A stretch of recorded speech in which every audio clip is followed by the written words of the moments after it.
Inno shike mahe. Onneki muki shike munahe. Onai shike munki. Shinake shoy.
Welcome, one and all.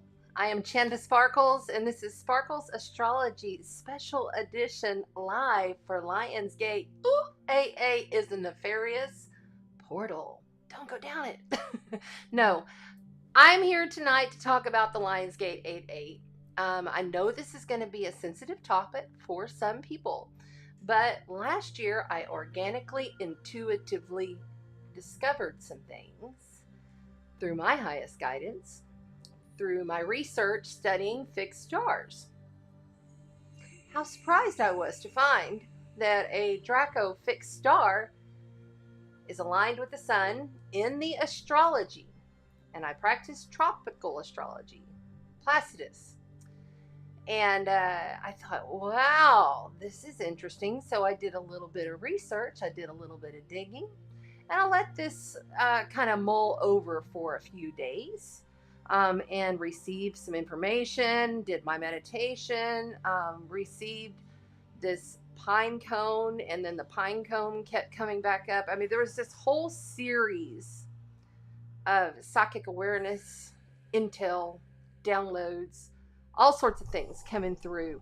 I see you all in the chat. I hope my mic is okay. That's right. This is the new mic. I have to have it like right in my face. I'm like, you're a little obtrusive, dude. Yeah, back up. Anyway, welcome. We're going to talk about the Lionsgate. We're going to talk about the fact that this is based around a draconian star seed placement. If you have 16 degrees Draco in Leo, then this is a star seed placement. And the sun will align with starseed with the star seeds of this era. Now, I'm also going to say some things have shifted and changed for me since last year, because it was kind of that, oh my gosh, in your face all of a sudden. This is, wow. But it's going to be an interesting night. So stick around, because not only are we going to do the Lionsgate, we're going to talk about the week ahead astrology. We have the sun in Leo, right? And currently, the sun is in a beautiful, harmonious fire trine over to Aries moon. Yes, and I'm an Aries moon, and it's conjunct to me because I'm at 6 degrees. So you always consider a planetary body is conjunct when it's right there within about 9 degrees. Okay, so yeah, I see everybody over here in the chat. How's it going, everybody? So glad that you're here. Thank you to the moderators. We do have a new moderator in the house, Princess Wheat. Thank you, my sister, for coming in and joining the Sparkle Chat tribe. Everybody, let's say yay for Princess. Yeah. Awesome. Thank you. Appreciate you. Also, let's say hi to everybody here. I see we have some people. Remember, I'm multi-streaming on both Facebook and YouTube and in multiple groups. I love you, the groups. Thank you for letting me come in to share my light and my shadow. All right. Hi there, Princess Wee. Yes. Hello. Welcome, welcome. Thank you for being here and helping us keep it sparkling clean in the chat like I like it. Maddie. Hi, Maddie. Maddie says, looking forward. Yes, I'm so glad you're here. And there's Christy. Hi, Christy. So glad you're here. April. Hello. And Kelly Wood. What's up, my sister? Let's see here. And also we have a few. I just want to double check that we've got, these are all YouTubers. I want to make sure that it went through on all of the platforms. So if you'll stand by, this is live streaming and that's what that's all about. I just want to make sure that the other pages are here. And because I wasn't seeing any Facebook. If you're on Facebook, say hello so that I know that it connected. Interesting. Let's go over to the other Facebook and see if it's there.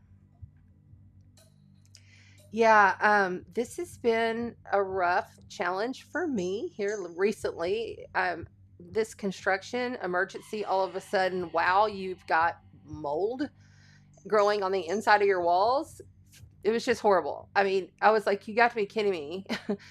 and like having to take out this huge tub and all this, just, it's all of it. You know, I was like, what? And so it's put me a little bit out of pocket, but that is what Spirit's calling me to do right now. And it's helping me more and more because if you're new, I have a lot of Scorpio placements, sun and rising, sun in the first house. And then I have my Mars there in Scorpio in the 12th. And then I have Aries moon. So both Scorpio Mars are ruled by, Scorpio and Aries are ruled by Mars. So I'm very Martian. So I'm feeling that real Martian energy today. So that's going to be interesting. Okay, it looks like, I don't know what happened. I don't know if it's on Facebook, quite honestly. Oh, yes, I am there. Yay. Hi, Facebook. Okay, very good. All right, we just wanted to double check that. And take this off of here. There we go. Let's take that out. Okay. So, oh, I see Facebook. There you are. Hello, my beautiful friends. We've got a lot of people over here in the chat on YouTube. So if you'd like to click the link and come over to YouTube and get involved in the chat, we would love that. But thank you. I see you. I see you. It just comes up like this. Okay, very good. Awesome. Awesome. I see more of you in Facebook. Thank you for doing that. I appreciate it. All right, let's go ahead. And if you're in a group, by the way, it also comes up that way. It's Tracy. Tracy, you know better. Get on over to the YouTube. She's incognito tonight, right? All right, so let's go ahead and take some of these down just so that we have a full screen to play with. So what I want to start out with saying is this week and this month is going to be, you're going to feel a lot like you have to keep pushing and punching. And like the vision I received for August when I did the meditation and really kind of focused in on the whole month, because I always look at the whole month. And I saw a lot of oppositions. That was the first thing that stood out to me, that there's a lot of planets opposing each other. I think there's a total of 15. That's why I'm calling it punching through August, okay? And, you know, but the problem is you're also having this energy of a lot of people being overcritical. And a lot of people are going to feel like they're kind of crossing you. But it's done in such a way. It's done in a way of not super hot aggression, although it could turn into aggression because Mars is the only planet that we have moving forward right now. So Mercury is going to go retrograde on the 23rd of this month. We're already in Mercury shadow. We're just entering it, okay? It will be retrograde until October the 4th, okay? So, and this is the thing. When you have Mercury and Mars in Virgo, that's going to really kind of, I don't know about you, but it feels like we're really putting some momentum in throughout the day, but then you're like, oh, I gotta stop and I gotta rest, like need a nap. But then some of us can't do that. Like for, I think it was 12 days throughout this whole thing, I didn't nap. I just took my first nap in 12 days yesterday. I laid down for like an hour, and then I did a long meditation and a little nap today. But by the way, if you've been following the story of the construction, I'm very attached to the Sparkle Shack where I live. This is where I live. This is where I work. I put a lot of love and energy, and this was the first home that I purchased after my beloved soulmate died. So, and everything in here is, there's not a lot of his memory, because I'm a big believer, because this is the second one that I've had pass, really the third if you count the first Steve Bolton, who was about to engage, like about to propose, and then died of a heart attack. Literally was like, it was a lot. So I have a lot, and I'm a death doula now. So I do work with people who are in transition, and I don't look at death as something that, of course it's sad. Of course we're going to have emotion. Of course, because we're human, but I look at it like a celebration. I'll have to tell you, I had this dream, and I'm going to get off here for just a minute, and I do that sometimes, so just follow me, because it all comes back together in the end. So I had this dream about this, well, she's like a galactic mermaid. I mean, it's kind of hard to explain. Like my envision of the galactic mermaid, that's what I call my sound activation space, is like in a painting, and that's a whole nother story and how that came about. But this one was different, and her name was Tara, and she and I were swimming around, but I was her. But there was two of us, but I was her. So it was like another soul aspect to self. And there was a dolphin there, and we were swimming around this dolphin. This just happened, just like, I think it was last night, not before. And then the tiger, the white tiger, came into the water next year. Oh my gosh. We're in the year of the water tiger, right?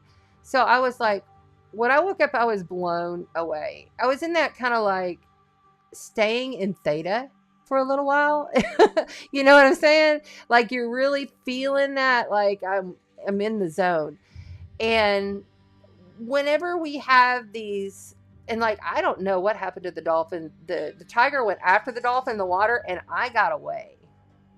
But I didn't really remember much after that. I think some other things happened, but I can't. That's all I've got.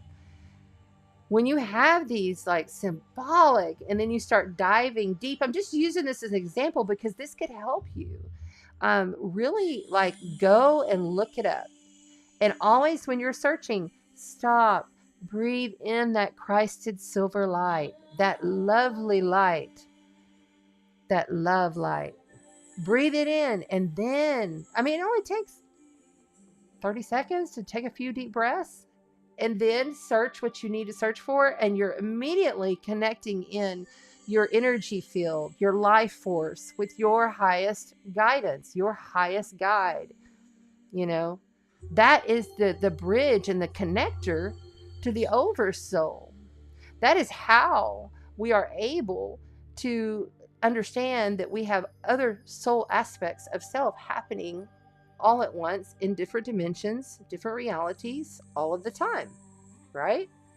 So there's going to be this like overcritical urge, but then you're going to have this dreamy state. Because of Saturn being in Pisces, and Neptune has moved a degree. Ooh, and my voice is starting to change. That's the other thing. If you're new, my voice starts to change a little bit, and they come in. So they're already starting to come in, telling me to move on. By the way, if you're new, this is my right side, which is the shadow side, or what I like to say night side, like Freon. Or this right here is your light side. You know, your mental body is here, your emotional body is here, spiritual body, bring it into the physical. Get into alignment, call all aspects of self back to center, call all energy centers to be aligned and activated. Reject all parasites, reject all attachments, any little AI hooky things that might come through your devices that you don't know. Reject them and then seal them with golden light, pulling in on the blue source light. The I am that I am, right? We have Aries moon. Yes. Okay, very good. All right, here we go. Now, so I want to talk to you about Venus being in retrograde. That's a real big deal. That hasn't happened since the 1500s. All right. So Venus in retrograde until September the 3rd. She'll come out, but she's also in this really amazing, loving state of being. She is right there with the sun. Like she's almost exactly, she's going to Kazemi the sun. That's when Venus and the sun come together, because she's been diving down into the underworld, and she has to go through 7 gates to get there. And then she's going to meet with her sister down there. Okay. And she gets code and receives from Venus.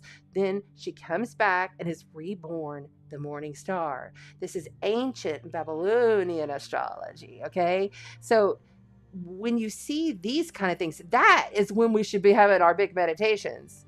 It's like on the 13th, 14th, 15th, because that's a rare, beautiful event, especially it's happening in Leo, right? So the heart, courage, our faith, also leadership. Trust me too, the shadow side of Venus going Kazemi with the sun is complete burnout. And I'm talking complete burnout, non-return burnout. And because, you know, Leo is all about your showmanship, how you show up in the world, the star. Like my midheaven is in Leo, and I was like, I'll be damned if I'm not going to get my Lionsgate video out, even though I feel completely off in the house because there's holes in my ceilings and in my walls. Like completely, everything's been taken out. And so it all has to be rebuilt. But that's kind of like a really good example of how the energy is going to flow this month. It's going to, because it's going to feel like you want to go, because Mars is the only planet that's flying fast. Everybody else is slow or retrograde. And you're going to feel like you want to gain that momentum, but you don't quite get there. Plus, we're just now getting used to this North Node in Aries. Okay, and that moon is coming up on the North Node tomorrow. For the first time, the North Node in Aries and the moon come together. This is fated events. This was meant to be. It was destiny, you know, and it's around your head. Aries rules the head, your crown chakra. Right there, baby. So we're going to be getting and receiving and activating. We just need to make sure that we are in the right space to do so, you know. So just realize it's a destined week. It could be that we even see leaders or big celebrities or prominent people that, you know, leadership. That is Leo in some kind of detriment, or even pass or get booted or something. I would bet something like that's going to come about as we move into this next week or two. I mean, it could be like Monday. So that kind of stuff is happening. I just want to kind of make sure that I go over the calendar before I dive deep into the Leo, or into this wonderful Lionsgate. Yeah, I don't know about it.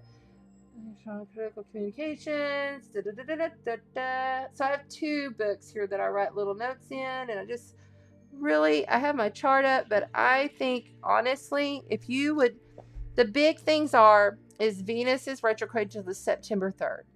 And then we have Uranus and Jupiter going retrograde. And Uranus is going to go retrograde at the end of this month, and then Jupiter on September 3rd or 4th. Yeah, 4th. It's funny because Venus goes direct on the 3rd of September, and then the next day Jupiter goes retrograde in Taurus. Venus, it's kind of like they're moving together, and I believe that'll be a pretty big Labor Day weekend here in the United States of America. By the way, hi to everybody, especially my friends down in New Zealand and Australia. Thank you for being here. I always try to count you guys in. And of course, everyone across the pond. I love you. And it's so much fun to watch your stories unfold. Kate, the artist, it was so cool. She went over there with Dr. Joe. If you haven't gotten on Astrology yet, remember to do that. Astrology Network is the bomb. And we're going to end up having an app by the end of this month. I have gotten my profile together and my photo, but I need to rewrite a few things on my bio. And then I'm sending it over and going to start making and creating my page there. So I would love it if you guys would come and support me on Astrology Network. And then don't forget, we have the mini event happening middle of August here in Corpus Christi. It's just a little gathering, like a mini pre-Astrology Fest is what Todd said. So on the 19th, and then we'll be in Houston, Texas, December 8th, 9th, and 10th. A big Astrology Fest that everybody's coming to, and I hope you'll be there with us too. And if you want to know more information, I'll send you a link. Just message me. I'll be happy to share. Okay. So this whole month, really, we're going to be punching through, but we're going to feel like we're going to have to kick back. Watch out for conflicts starting up really on Sunday. And then revving up. Even though we have this Taurus moon, thank goodness for this Lionsgate 8/8, which I believe that will calm things a little bit, but Taurus rules the senses. So our senses are going to be ignited. And it's all about the earth, Mother Gaia. Taurus is Mother Gaia. It rules, I believe, Taurus rules the earth. It's a very... ruled by Venus as well, but we're going to be feeling like we have to be cautious about what we're going to attract, is what I put. You want to watch out. What are you attracting to yourself? How am I going about my day unknowingly, maybe, but still attracting any kind of negative forces or stepping into something that I am not familiar with? Now, if you're familiar and you know this person and that's just kind of what y'all have already got planned, then, people like me, people like Donna Owens with Goddess LLC and some of my tribe, we will be in full armor that day, holding space and stepping in and stepping up with the light. If you'd like to join us, we'd love that. Let's do that. Let's just say that now, and it is already so. Okay? Also, there's going to be a lot of people that are really super uber focused on their belief structure, and this is how I believe, and this is how it's going to be. And the more you fight that and you resist to try to open yourself up to new revolutionary ways of being, that is going to cause problems in your life, and the universe will respond in that way. And you will see it. It will happen over and over and over until you get it, right? So on 8/8, the moon in Taurus is in a big trine, fire trine to Mars. Mars is a malefic planet ruled by Scorpio and Aries. Okay? And when you can have a harmonious trine of passion, and maybe you're just making love and everything's just dramatic and beautiful and that kind of way. Or you could have some aggression fire trine. You know what I'm saying? Some stuff that's coming your way that might burn you out. You got to watch it. And then the moon on that day is also going to be conjunct to Uranus. So moon conjunct Uranus, emotions, how we feel, how we process, conjunct to everything in this world that is not of this world. Uranus rules Aquarius. Uranus is straight up off-planet beings, revolutionary technologies, AI, our electronics. I am super duper covered in my house. I have orgonite pyramids everywhere in this house. I also have a 450 copper foot statue of my grandfather, solid copper, downstairs. That thing acts like a complete conductor. And then I have copper, in different locations of the house. Be aware that I feel like, because we got these two full super moons in Aquarius. The one we just had on Tuesday, the first of the month, and the last one is going to be in Aquarius. So that's a blue moon. But that's Aquarian energy. This is out there. This is way out there energy. This is, and it can show up in your personal life as completely shocking, completely amazing, shocking even too. But we're talking about the moon in Taurus, Uranus in Taurus, simple, slow, methodical. Uranus doesn't like to be in Taurus. It's not its favorite place. And it's been there now for almost 5 years. I mean, it's going to come out in 2027. Is that right? I think I'm right. Anyway, it is really working over how we process food, our digestive areas, especially with Mars igniting all of this. Mars is a big player on Lionsgate 8-8. And that's the day we're focusing on this week. The moon is going to square the sun in Leo. And it's going to square Venus. And we will be feeling all week, starting really even right now, we're feeling it. Venus in square to Uranus. Venus in square to Uranus. Squares are challenges. It's difficulties. It's not an easy aspect to deal with. And when you're dealing with Venus in retrograde, just freshly gone retrograde not too long ago, in Leo, who wants it her way. I want it done my way kind of thing. And then it's messing with your money. It's messing with how you make money. Like I was determined, because my midheaven is in Leo. And I was like, I'm determined. I'm going to show up. You got to show up, man. You got to show up. Even if you don't feel like it, you got to make that effort and show up for yourself and give yourself that love and that understanding, and help yourself to get through and punch through if you have to. Also, people are going to be punching the gas. It's Mercury retrograde. Handle all of your vehicle situations. Watch out. People are going to be aggressively driving all month. Even though there's still this kind of like calm, easy, breezy summer, into summer vibe. That's still there. It's not all, this month, if I had to put it on an extreme meter, I would give it a 7. There are some moments. So it's not like I'm going, ooh, this is the, Now, we got that coming because we have eclipses coming. So that'll be interesting in October.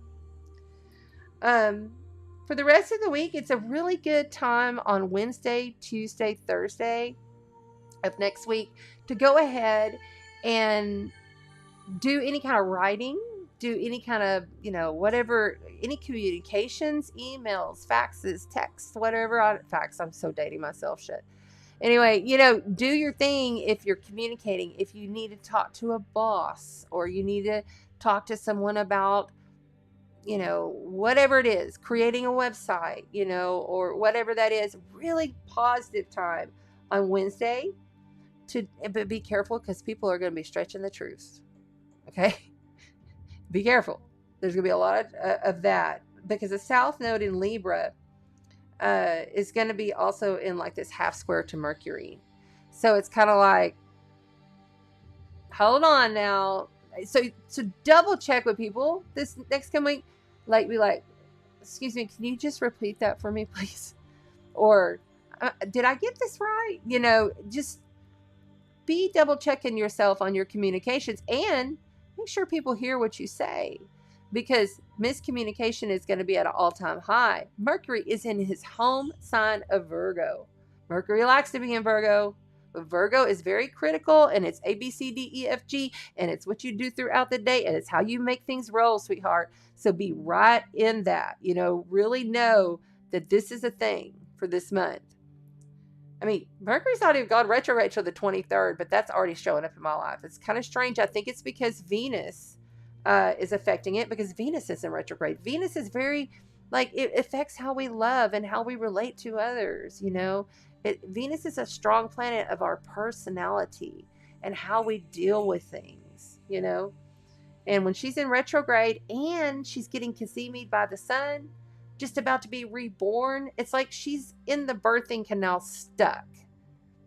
We got a breech birth is kind of phase right now. But eventually we'll flip on out and rise, or we won't. Be very open as of Friday, Saturday, and Sunday. As the moon moves into Cancer, you're going to feel more withdrawn. You're going to feel more like, I just want to cook some food. I want to sew. I want to maybe make some art. Maybe I want to go shop a little bit and buy some new products for my home or furniture. Or I want to just chill at the house. I want to just work in the garden. I need to catch up on a few things, I know myself. I mean, if you saw over here, I've got stacks and stacks and stacks and stacks of herbs, flowers, oils. I've got all these little bottles because I'm making my little labels, and I'm putting all of my little herbs and crystals and stones in these bottles. And I've got these new shelf things over there that I put so that it will be easier when I go to do a ritual. I can really grab what I need quickly just by sight. It's all right there. Stuff like that. It's a good weekend for that. But be open. It is a deep emotional time. Healing trust issues, as we have the moon is going to be with Chiron. The sun is going to be in trine to Chiron, and the moon is in Cancer. That Saturday is really bringing spirit to matter. We're talking about making emotions real, and how those come out is really up to you. It's also about making harmony within your space, really feeling into the space. Venus is Cazimi on the 13th. Okay. She goes Cazimi, and then she's going to turn around and she's going to come back up. And depending upon where you're at, she'll rise as the morning star here very soon. And it will be a beautiful thing if you can get out, in an open area over the sea, or, in the plains or whatever, and you can see as the horizon. You have to get out really early, probably an hour before the sun comes up. Now, it's time to put shields up. That's really going to, this Lionsgate thing. I'm just going to tell y'all, the reptilian that showed up at my house, he is another soul aspect of self. I have not seen him in a very long time. He showed up at my house, and wow, I was like, you got to be kidding me, right? But I found out, and he looks a little like this, but I just thought he looked cool. I was like, he's a cool looking reptilian, draconian. And I thought, wow, this guy, what is it he needs? Because it's always a subtle thing. But this time he came in on the light side, see? So I knew he was healed. Because the last time I was like, working like just to like release a lot of shadow. I was working to really like push through a lot of pain and a lot of suffering and a lot of trauma. And I was like, why is he showing up? But then I thought, oh, okay, maybe for the Lionsgate because he came through here. He's healed. And he's assisting. And the first day, it was 3 days ago, August 3rd, the first day he showed me the hive, like a beehive, like a beehive mind. And I was like, wow, what is this about? Now, I have seen the Matrix. It looks like a web to me at night sometimes if I'm sky watching. I'll look up and I'll be like seeing like a web, you know.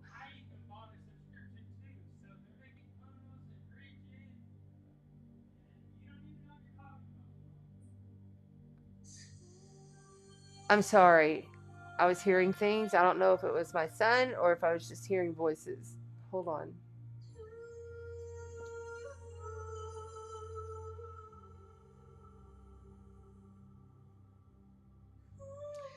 So really it's kind of like he showed me the way the realities are going to be is it's like there's these three glass, if you could look and describe yourself, like three glass walls, okay? And in between those walls is like these hives, okay? And each little wall's hive comes together like as if a zipper, okay? But it's like this. And it goes like that, okay? In between is like all the different starseed races and all of the human races and every kind of race from the entire beginning to the end, even though there's no end and there's no beginning. And it was like, okay, so the way this is going to work is the dark, nefarious energies of the world, the shadow, which we have the shadow. I always say, own your shadow. You got to process it, right? But those that are really intentionally out there, like purposely fighting for the dark, we're going to be coming up like this, and they're going to come like this, and we'll end up coming over and on top of them, and then we'll come down, is how it was first shown to me. I was on the 3rd. Then fast forward, and I'm really like witnessing this and watching this, and I'm seeing bees show up. I'm seeing stuff on Facebook. I'm seeing stuff, sent to me in my messenger about a bee. Heck, Sanchia, hi sweetheart, from out of the blue, like she didn't know anything about this. I hadn't said anything. She had a picture of her. I saved it. There's a bee right here on her forehead. They used to be beekeepers. And she has a picture of her like that. And so I felt like that was very much validating from this. And when he came in the next day, he said, "Rar, rar, rar, rar." And that's it. And I'm like, what the hell is that? Well, Ragrar, it to me, it kind of felt like he was kind of like now in this more higher dimension, close to like the dragons. I ain't heard from the dragons. I know that they're coming in because it was like the end of July and they were like, all right, it's a galactic new year. We're going to be here. And then the fairies will start coming in during Virgo season, but we're going to be here. So I know they're there.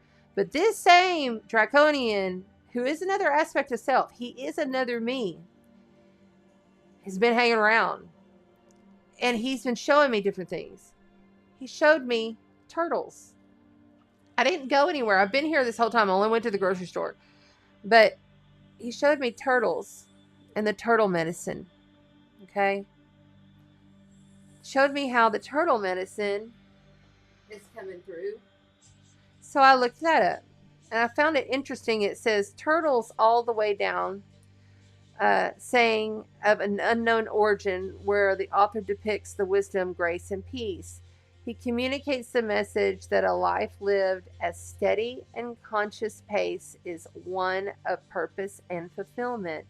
Time is an illusion, a human construct Haste simply leaves us equally unsatisfied and deluded to the truths of living a good life.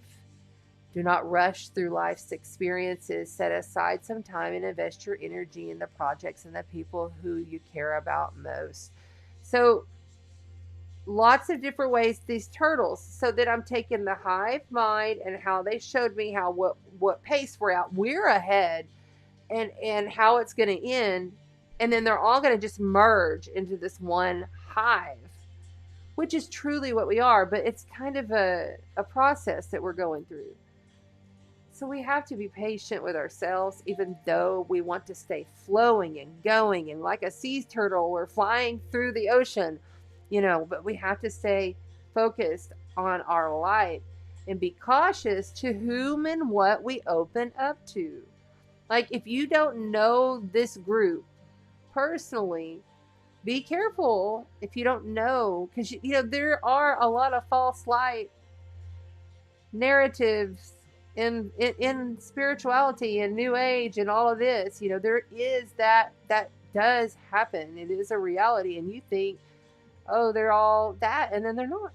And so anyway, I just wanted to kind of go over the week ahead, get you through to next week, because I will not be here Tuesday. Just remember, big squares and edgy tower moments come on the week of the 14th. You'll have to face a lot of issues, 14th, 15th, 16th, 17th, but there will be a grand earth trine happening there to help to sustain things, to help to keep things grounded. This chart, we're going to look at this chart for the Lionsgate. Let's go ahead and put that calendar over here. And I didn't even turn on my lights back there. Oh well. Okay, I'm gonna let that down. That feels good. Oh, and I also brought out my grandmother's scissors. These are very old scissors. They're real heavy. And I want to show you how you can do this. Okay. So I have had this little piece of string with me throughout this whole situation. Okay. I kept it on my nightstand when I slept, and in the daytime put it in my pocket or whatever. It's an energy string, and it is, something that I will touch and move my hands across of whenever I am creating my reality as I go. When I am looking around and saying, this will be, this will be, this will be, this will be. This is, I am. And I said, I'm going to cut it once all the mold and everything's handled.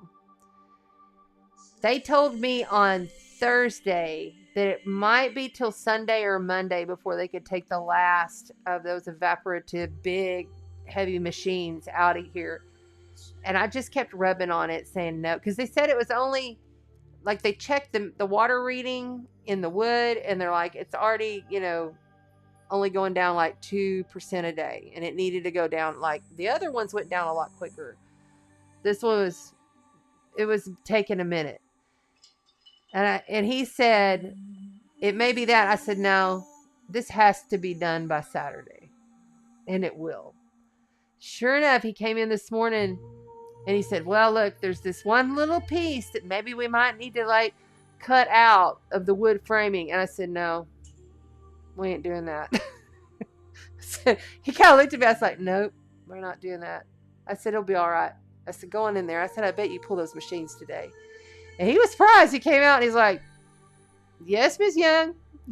Yep. I was like, okay. So if you wouldn't mind, take a nice deep cleansing breath with me, because I have completed and literally cleared this house of some major dark funk. And I really want to just cut it and be done with it. Okay, I'm going to cut it and then I'm going to burn it.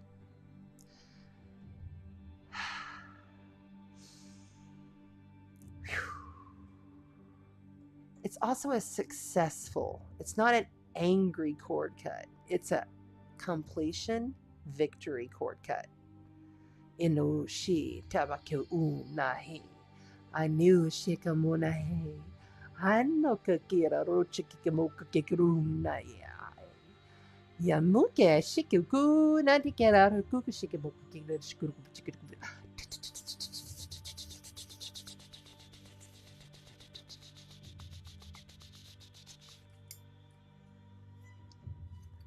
There it goes. Bam. And it's that simple. In Lakesh, namaste. Motherfuckers. Let's go. Let's look at the Lionsgate. Y'all are going to trip when you see all of this. Okay, so first things first, we're going to look at the Lionsgate. We're going to say hi to everybody here. Thanks for hanging out. We're going to look at the Lionsgate. Then we're going to read cards. All right? So I'll give you a little sneak peek of what's going on right here. All right. I have pulled the Mystic Martian Oracle, the Lyran Oracle, the Delusional Tarot, because there's going to be a lot of trickery and stuff that you don't see coming this month. And then the Dragon Tarot, because the dragons are here. They always are during Leo season. Every Leo season, the dragons come in at the Galactic New Year. All right. So first thing we're going to do, namaste. Yes, there is Kat. Thank you to the moderators, by the way, everybody, for keeping it clean and helping it along. Be sure to make sure and remind everybody as we go to like and share and subscribe. If you're sitting there watching me, just minimize me real quick and hit the like button. It really helps me a lot. Remember, we do big, beautiful giveaways here. Stones, crystals, herbs, all of that kind of stuff. Really nice packages. It's not just one thing. And we do it as soon as I hit, I'm supposed to hit like 780 subscribers is my number. So we have a really good sponsor, and I'll give you a hint. She's a crystal jewelry creator, and she makes amazing pieces. So it's going to be a really nice package coming up for the fall. So you want to make sure you're getting your name on the comment replay. If you're here live now on Facebook or YouTube, it doesn't count. You have to come back and just comment a heart or comment something so that your name gets in the drawing. That's how I gather your names. Okay? All right, cool. All right. It looks like we've got more people loading in the chat. Thanks for being here, guys. This is awesome. Hi, Jennifer. Blessings. Oh, a first timer. Well, welcome, Jennifer. Everybody say welcome to Jennifer. Yay. And there's April. Yeah, I hear you, girl.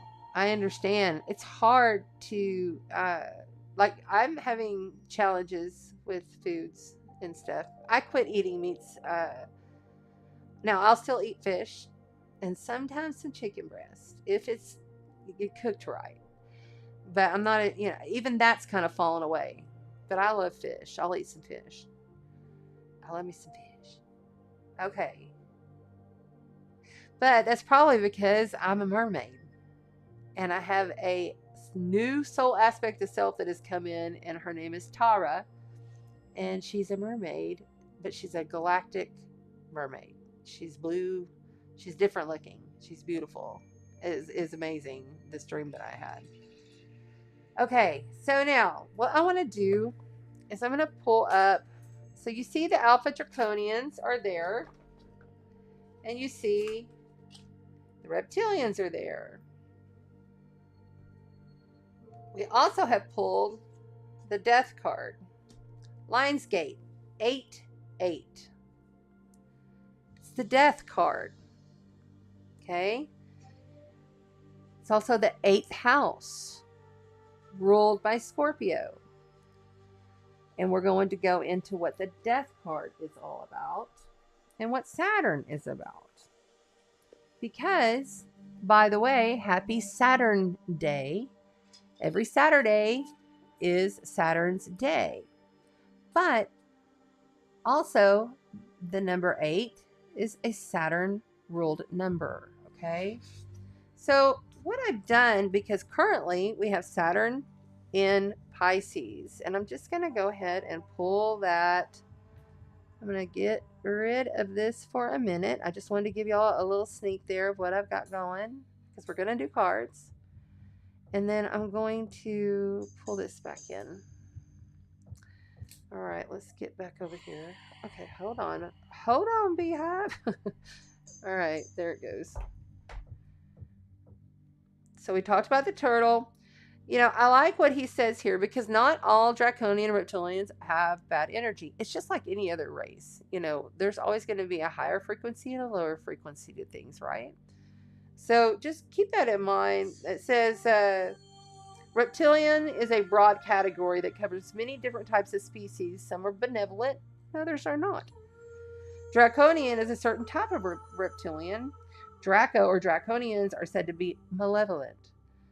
They are led by the alpha Draco that are not, okay, known as Sitcar. So see, here you go. You got the alpha draconians, corrupt, unethical, backstabbing, shape-shifting, looking like a human.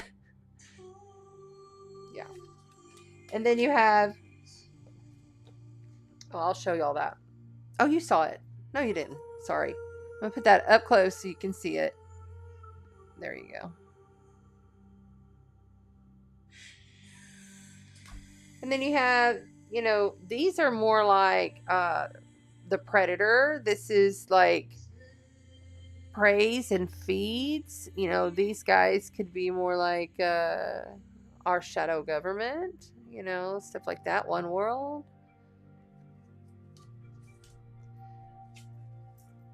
And then I'm going to show you the death card in a second. I want to read what it says here about Saturn, because Saturn is rules the number 8. Okay, so here we go. And I'm looking at Saturn in Pisces, because currently Saturn is in Pisces. Okay, Saturn's only at 5 degrees of Pisces, so he's still got a ways to go, and he's retrograde. It says the afflicted is subject to suffer loss, hindrance, delays, deception, slander, and discredit through friends and acquaintances. Meets with many sorrows and disappointments in life, most of which he or she bears secretly, an attempt to present the best side of things. Misfortune, hard luck, and disaster usually mark attachments or unfavorable ties that are formed severely, severely handicap, retarded, or even sadden the life.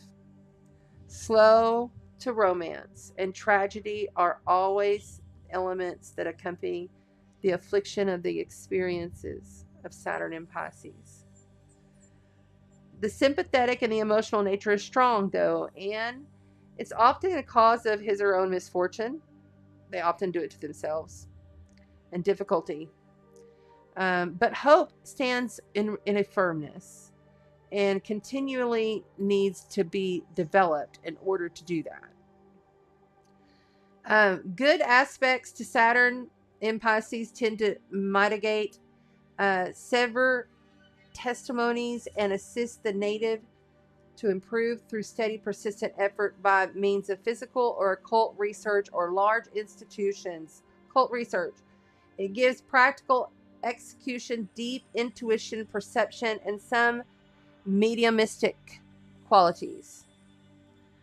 And the reason I pull that in is because, you know, when you're looking at the Lionsgate chart, it's very, there's a lot of challenges on the chart. Now, real quick, jeez, because the moon is going to be in Taurus, okay? The moon will be in Taurus on that date. I'm going to just pull it right on up so I can see it. It was right there. Where did it go? Oh, shit.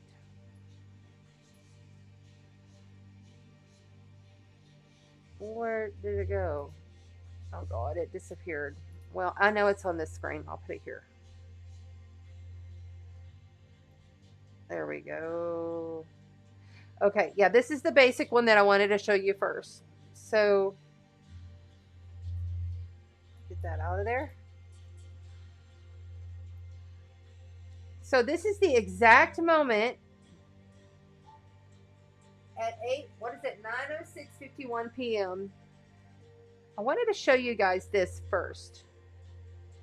So you see that right there? We have a lot of earth energy. We have 0 air energy, a little bit of water, and some fire. We have a lot of fixed energy, stubborn, getting stuck, getting hooked with your energy, being cautious because it is a finalization type of energy, okay? And the feminine is on the high. Lots of feminine energy, okay? Masculine a little bit, but more feminine there. Make sure y'all can see all the chart. There we go. Okay. And Saturn is literally like retrograding back through Pisces, and so it's about to be on that world point. You see where that Aries is? I mean, not the Aries, but the arrow is right there. So that's important, and it's talking right to Black Moon Lilith. We got Black Moon Lilith in a square. I'm sorry, a quincunx over to Saturn, and then there's just a lot of red. Like, look at that and see if you see any code from that as I read this. There is code there.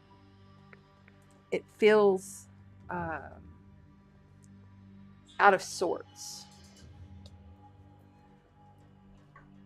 Okay, just real quick, because the moon will be in Uranus right there, conjunct to Uranus. See? Moon just passed Uranus the day before. And you trust, they'll be doing their rituals. People will be doing their thing literally the day before, I'm sure. And I'm sure that they've already started. Okay, so Uranus. Understand Uranus. Impulses towards freedom and awakening, rebirth and breakthroughs, experimentation and rebellion, innovation and originality, individuation and independence, manic or erratic, restless, excessive needs for autonomy and independence, an inability to cooperate or compromise, unwillingness to work with structure or commitment, states of extremism, fanaticism, or habits. So you have two very different energies from Uranus to Saturn. Saturn is incarnation into the material form, real world concerns, responsibilities, work and structure, time and boundaries, qualities of maturity and wisdom, patience, forces of construction, and hardening, boundaries and separations, problems and challenges, repression, and the defensiveness, fearful enslavement to the past. By the way, if you want to know which book this is Ren Butler's The Archetypal Universe. A really excellent book if you want to get it. And leave it there for a second so you could take a screenshot. There you go. And the other one was The A to Z, which is like one of my old school books, kind of like. And I still go to it. I've been using that for a bit. I'm kind of a nerd that way. I think it's because I'm just this Scorpio detective and I just like to pick all this stuff apart and I like to see the deeper meaning in things. I can't handle surface level conversation with somebody like sometimes I just need to go deep and be within. And like today even I was like, Landon, I told my son, I said, I need you to leave me alone and I need you to become like the invisible man. And he did. He did mess with me one time. And I said, what'd I say? He said, okay. We're doing a little bit better, by the way. working out, and he's actually lost a little weight. And wow, what a change with getting those north and south nodes off of his Scorpio, or no, his sun and my rising and my sun and my Mars. My Mars opposes his sun, Scorpio Taurus. So, yeah. All right. I have gone quite a bit here. Real quick, we're going to look at this chart so that you can see what I'm talking about. So first and foremost, yes, the star aligns with the Giza pyramid, and it was the time of the Egyptians in the ancient times. So the story goes, remember a story, I'm always kind of like leery to everything. I'm a suspicious person to everything because I want to know the deeper hidden truth here. You know, you got to realize I have Mercury in the second house, Sagittarius. I have Neptune in the first house, Sagittarius. Yeah, part of my first house is Sag. So I'm wanting to know those guru teachings and why. And I want to know why they thought that. You know, it's just so many layers. This is going to be something that's going to be coming up a lot with Jupiter being there with Taurus and the moon. And do I have this where I can mark it? No, I don't think I did. Hold on. How did I do that the last time?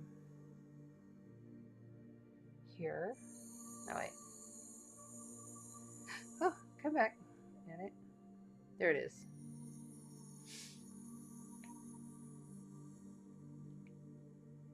Let's make it deep.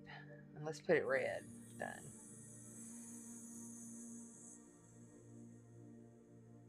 So the exact moment is 9:06:51 when it happens. Okay? When they're exact. And the reason why, I didn't even show you the other. Okay, I'll tell you in a minute. The reason why is because it's at 16 degrees and 16 minutes. Okay? So right here with Venus retrograde. What the hell is going on here? Stop it. Right here.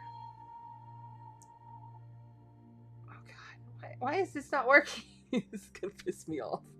It did the same shit to me last year. Okay, let me mark it. Thank you. Right here, you will see the sun with Venus at 16 degrees and 23 degrees. Right here is the Draco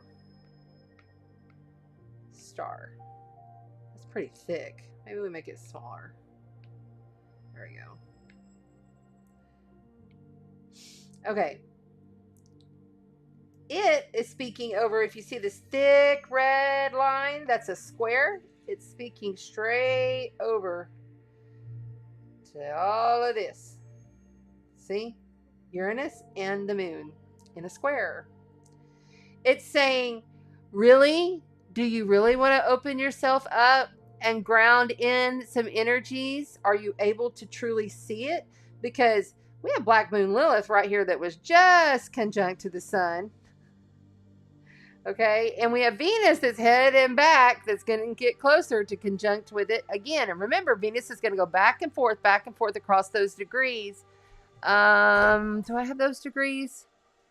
No, I have the Virgo degrees, the Mercury, and 8 to 22 degrees is where Mercury is going to go back and forth. But Venus is going to do the same thing, but she's doing it in Leo. So Black Moon Lilith brings up our fears and what we worry about, like on a deeper karmic level in a dark, deep way. Okay, it's like Black Moon Lilith could be the wife of Pluto or Hades, ruler of the underworld. You know, she's Kali, goddess Kali energy, but she fights for what she believes in, and she stands up for what she believes in. She's much like Eris, the dwarf planet that's in Aries, where the North Node is. Talk about a lot of people wanting to stand up for their truth, and I am that I am, and it's my way, and I want it done this way, and you know, there's a lot of that. There's not a lot of flexibility going on here, you know. That's why I was like, oh boy, I said I'm probably going to really get it from from a lot of people for speaking this, but I have to speak about it because I found about it's my highest guidance. It's my heart through my highest intel that I've been seeing and processing all of these years, and I know about 8-9 times out of 10 it's on point. So, but I'm not perfect, just like you. I have my moments, but I mean, it's there. You know what I'm saying? It's you can't deny it. All right. So, and then also I want to talk to you about how Venus is trining over to Chiron. Not too far off, but not exactly conjunct to the North Node. Okay? Chiron recently went retrograde, and that's all about feeling the outcast, feeling left out, feeling not included, feeling like you got to go on your journey all on your own. You know what I'm saying? But the trine is going to be there to help you heal that and help you kind of, it's like when you get to that point of like acceptance. This is how this is going to be. And we just got to roll with it as best as we can. Kind of energy. This is all on Lionsgate, 8/8. All right. We have. Oh, no. I don't want that. Go back. We have Saturn over here in Pisces. Watery, mutable Pisces. Saturn is structure, father time, karma, boundaries. You know, sorry, you know, you have to do this the right way. It's the old way. It's the guard. I've been saying Saturn in Pisces is bringing spirit into matter. It's making spirit real. It's the return of the Christed light. It truly is. And it is speaking in a awkward, uncomfortable, having to adjust quincunx right over here to Saturn, I'm sorry, to the Sun, Black Moon Lilith with the Sun conjunct the Draco star. You also have Mercury and Leo trining over here to Jupiter. Mercury and Leo, your mind, your thoughts, how you're talking, what you're saying, how you get up in people's face, what you say to yourself, in aggressive ways, in passionate ways, in dramatic ways, critically, very, I'd like it done this way, you know, but also very well thought out. This is a month to really practice on how well you think things through. And make it a game. Make it fun. I'm going to challenge myself to see how well I can think things through. All right. And then we have Pluto, of course, over here. Now finally moved a degree from 29 degrees to 28 degrees in Capricorn. This is still conjunct to the United States of America's degree. This is world powers, world leaders. This is stuff happening on the big scale of corporations. This is the cleanup crew. Pluto says this must transform now or die. And I don't give a shit how it happens. This is just how it is. This is how that rolls. Especially when he's in this semi-square and square, as you can see, and also a trine and a sextile. Neptune and Jupiter and Venus. I'm sorry, and Mercury and Mars over here in Virgo. North Node and the South Node.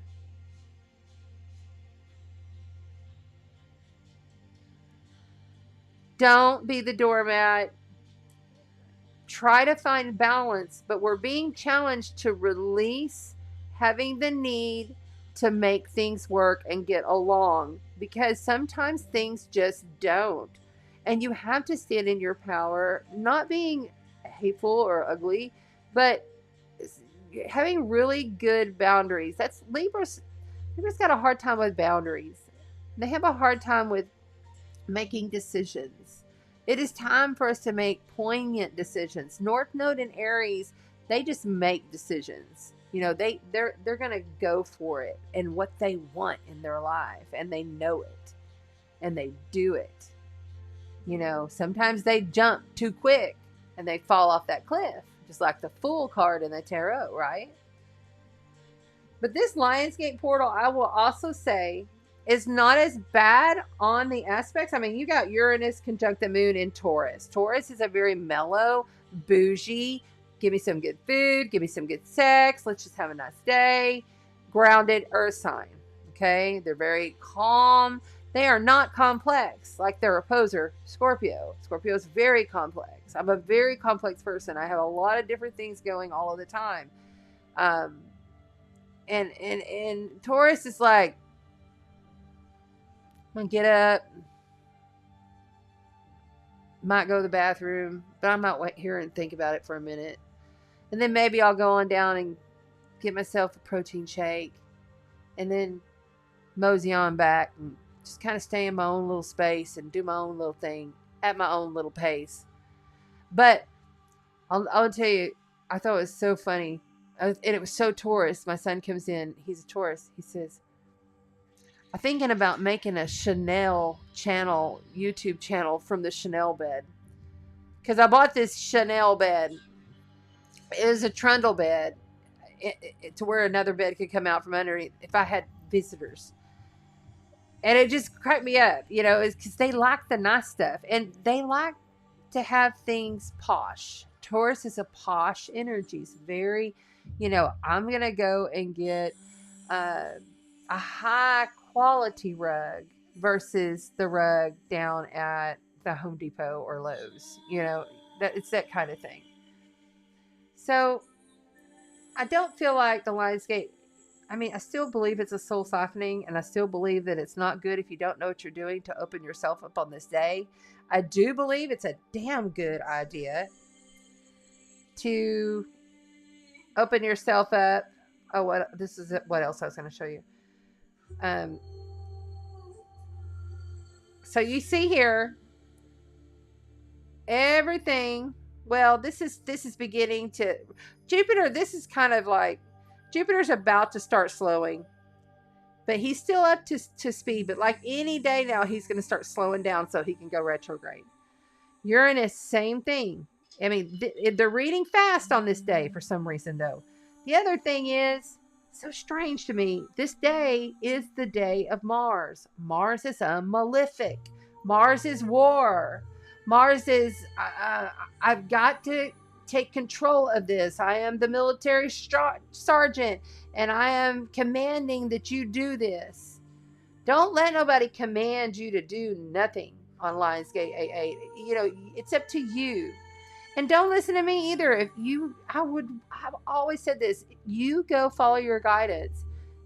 Thank you for listening and joining and allowing me to express and teach and follow my soul's path and do what I do. But I still encourage everybody to think for themselves. And we're not always going to feel the same. But the facts are facts. It is conjunct. Oh, did y'all see this? Look at that rainbow at the Sparkle Shack. Look out front. It looks like a freaking planet. Did you see that? Isn't it amazing? Oh my gosh, yeah. I see there. Okay, so here I have this. You can screenshot this if you like.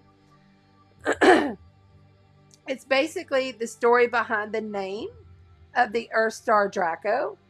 And it shows you all of the placements. And my voice is changing. They're wanting me to move on to the cards.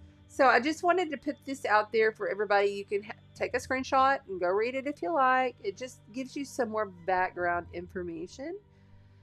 But this is the big one. Okay, so look here. All of these are the constellations. And as you can see here, oh, I want you cut off. There you go.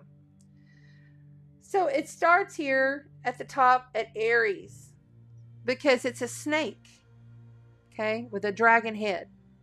It's the serpent. and it comes all the way down. And if you have any of these degree placements, or you're one or the other, it's within 1 degree. You can't go farther than 1 degree on stars. It has to be on it for you to have a star seed lineage. You have Draco lineage. I have some Draco lineage. I have Sagittarius because I have Neptune on one of them. And then I also have Libra. Lots of Draco in Libra because I got 3 placements in Libra. Okay, so the one that is, it's called Draco Shawoyi. And see how it's 16 and 16 degrees there. That's the exact, every single year on 8/8, which is also a loop, infinity. Let me siphon your energy for infinity to the end of time. And it's an 8 if you turn it around, right? So, I mean, there's just better days.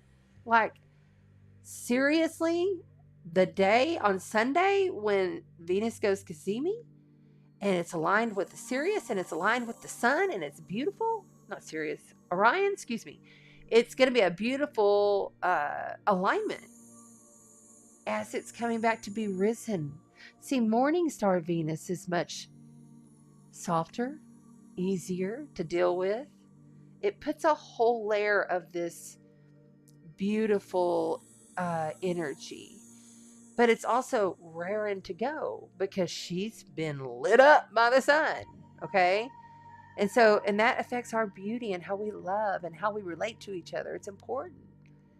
The 14th, 13th, 14th, have a Lionsgate. That would be a great Lionsgate.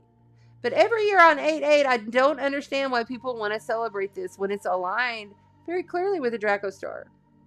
Now, not to say that all Dracos are bad, but it's a nefarious star placement. We'll leave it at that. And you can take a screenshot of that if you like. And thank you for joining me for that part. Let's get on into the cards because they keep coming in and my voice keeps wanting to change. But I have so much going on in this house that I have to stay in focus and flow here with you. You see. So thank you for the likes, everybody. Please, if you're on Facebook, share it out.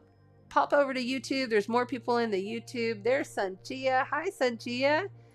Hello, darling. Thanks, everybody. And Cat's Unity. That one's like the drive by me. Hi, Colette. Yes. Very good. No, she wasn't Lemurian. She's a completely different species, but it wasn't Lemurian because I know the Loomies. But yeah, it was pretty amazing. Yes, that was an amazing shot. I was like, wow, it looked like a big old red planet. Okay. Hi, Annette. Yay. Thank you, guys. April says, I am already there, restless and so oppositional. Yep. Ready to run off into the woods by myself forever. I understand. I completely get that. And there will be a lot of those, Just remember, the number 8 is ruled by the death card. And that's Scorpio of the 8th house. Deep, dark transformations. When we literally die physically, or maybe we just die to a situation, we die to a belief system. That's going to be a big one, belief systems this month. Especially on the Lionsgate. It's all, people are getting spellbound, and I'm like, don't fall for the spell. Do what you want to do, but please don't fall for the spell. And if you don't know what you're doing, don't play there. Just don't. Do something else. Organize. Do something else on that day. I'm going to tell you right now, I'm not doing a whole heck of a lot other than I'm going to be in battle the night before, because I always do the night before and lead up when I have, because I do this when there's a heavy-duty Pluto alignment coming, or there's something nefarious that I know is coming for the world and humanity. I go into battle the night before, and I handle it. And then the next day, I just get signs and synchronicities, and I get knowings, and I have tones, or I hear voices, or I get flashes, like I get a vision flash. Like I got the vision flash of the hive and how that was all created. I need to like find somebody or to draw that. Like, cause it was crazy. I had this painting done by a local artist, and I went into her highest consciousness in the future. And she knew, and like we didn't do it at the same time, but she knew and was aware that I was going to do it. And I sent her a couple of pictures of the Octurians, but it was an Octurian mermaid. And this new one, Tara, is not the same mermaid. This is another mermaid. This is an Octurian mermaid. And this new Tara mermaid is a whole different species. I don't even know really. Like, I will find out more as time goes by. But the Octurian one, I put the vision of her in her consciousness. I put it right up in there. And boy, she came back. She said she woke up at 3 o'clock in the morning. She had taken some cold medicine because she had a little not feeling good. She woke up and she blazed through it in like, I think she said 3 or 4 hours. And she said to me, "You're going to have to explain to me what it is I just painted." Because I've never painted anything like this in my life. It had the light language and everything tattooed down the arms like I had envisioned her. It looked just like her. I mean, there were a little few, but it was amazing. When you know that you can tap in to your future selves or anybody else's future self and start working with the energy like an alchemist, and then it shows up.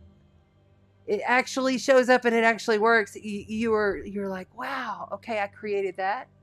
Cool. What am I going to do next? I wanted to remodel my downstairs bathroom badly. I really honor the bath time area. I have a little altar. I do my smudge. I have all of this different kind of muds, ancient magnesium mud salts, and then I have all this stuff. I manifested it upstairs in the spare bathroom with the bathtub that never gets used. That's how it manifested. You see how that happened? I had been thinking, and it's a subtle thing in the back of my mind. I really would love a new sink here.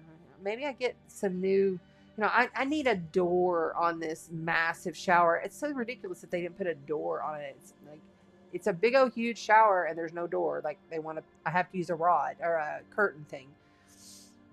Anyway, it's like that. Things can show up in your life like that. So I'm rambling. Let's get going on the cards. Okay, so it is up to you to decide what are we going with: water, fire, earth, or air first. You decide. You guys in the chat, talk amongst yourselves and decide what we're doing first. And then it's up to you guys, the moderators, to say, "Hey, gang, what are we doing first?" And there you go.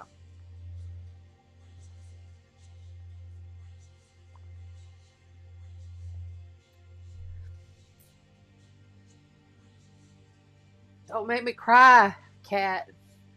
Whew. I've been real emotional.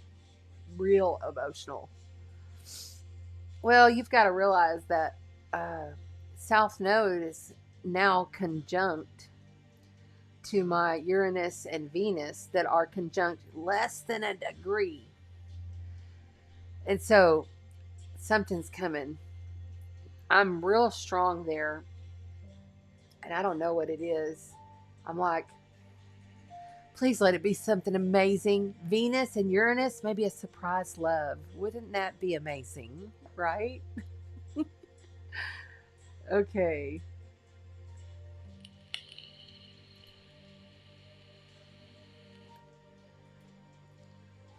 Annette, thanks for being here. By the way, we love time travelers.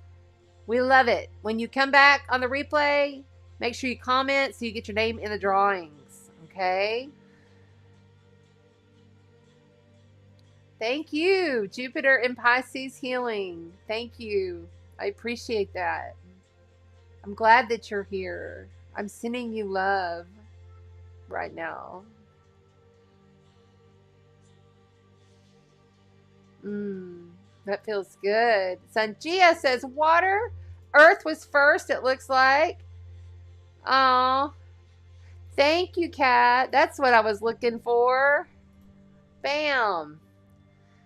That's what we needed. Perfect. All right. Well, it looks like from the sequence of things, we're going with Earth first. Okay, so the way this works is we do your elements for sun, moon, and rising. And this is all set and orchestrated before I come on here. It's a frequency code that you're open to receive. So just right now, be open to receive prior, and then you'll get some messages that are for you. If you feel it, you'll know. You'll be like, oh, this is very similar to what's going on with me. You will know, and it may even be a different element than what you identify with. That has happened a lot. If you got like 3 or more placements in an earth sign, but you have all water and fire as your sun, moon, or rising, that's still just as strong as a placement like a sun, moon, or rising, because you have all of that strong energy. So like I have 3 placements in Libra. I'm strong in Libra. So, okay. Have fun. Go have fun, Annette. It's all good. All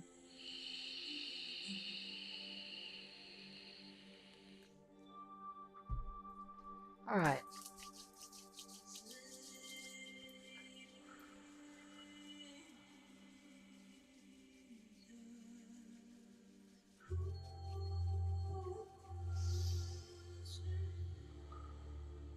Okay. We are going with Earth. We're speaking to Virgo, Taurus, and Capricorn. And tonight, we're going to kick it off with the Dragon Tarot, the Delusional Tarot. This is a different deck. I've only used it a few times since I got it. If you remember, I don't know if you were on my Facebook, but when they did that Amazon Prime Day, for some reason, I was just like, I impulsed. I do that sometimes. And I purchased, I thought 10, but it ended up being 12 decks, brand new decks. So now I've got so many over there that I'm having to kind of like figure out how I'm going to stack them inside the bookshelf.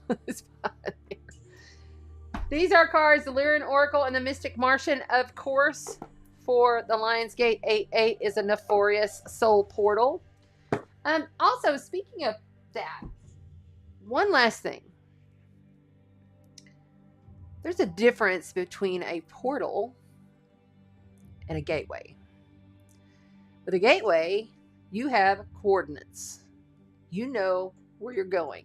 You know if you're going to bridge yourself or teleport to a ship or to your planet or just to, a future self that is past all of the traumas that you've been through. You can take yourself past and bring that energy into yourself. That one that's already past the heal. That's already healed. That's past what you're going through. You pull it in. You feel and visualize how it is.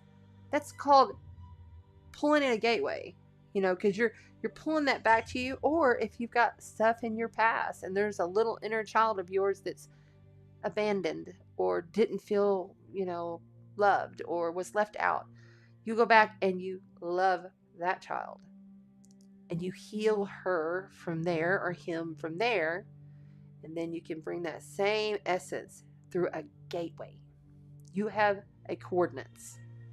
Portal is like, what the fuck? It's open. Wherever you go and wherever you land, you don't know. It's lost in space, So be cautious about what kind of portals you're taking. A gateway. Think of it as a gateway. Know you have a coordinates. Know that you're in control. I command and demand in. I am creator. I am the God spark. I am the one that's controlling this ship. You see? So somebody needed to hear that. All right, we're going to begin tonight with the Dragon Tarot for the Earth signs. Somebody might have an Aries moon. Some reason Aries is coming through. Aries, Sun, Moon, or Rising. They're with an Earth sign. Virgo, Capricorn, and Taurus. Virgo, Capricorn, and Taurus. Virgo, Capricorn, and Taurus. Let's hear from the lovely, grounded, beautiful, stable, methodical. Gosh, we need our Earth signs. Okay. Okay, they're telling me to completely put that deck away. That's interesting. All right, let's go with this.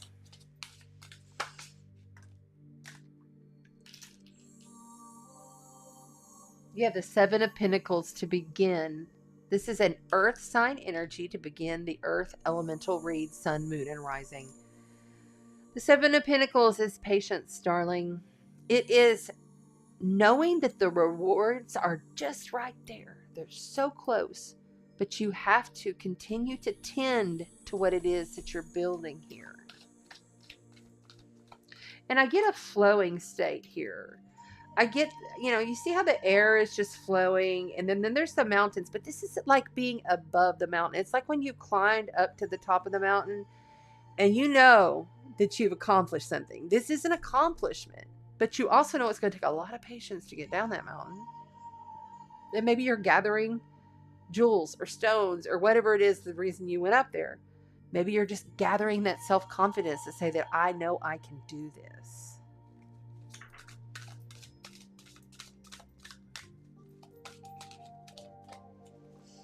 You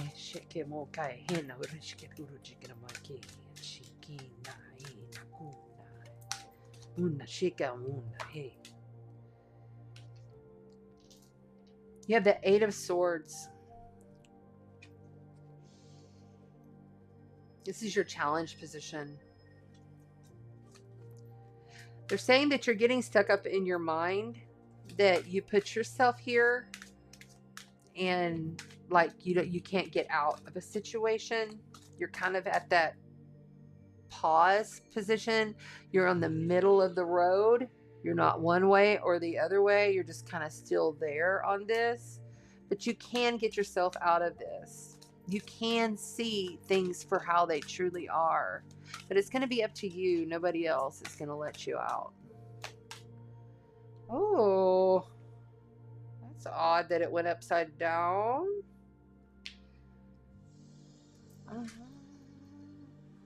I can sure. I do have a few that are upside down. That's interesting. I don't remember having these upside down. That's so strange. I only do reversals really like in person, but I want to do them upright so you can see the cards.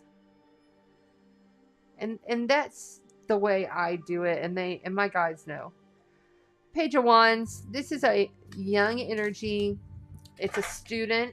You're learning something here. Goodness. These dragon cards are really jumpy.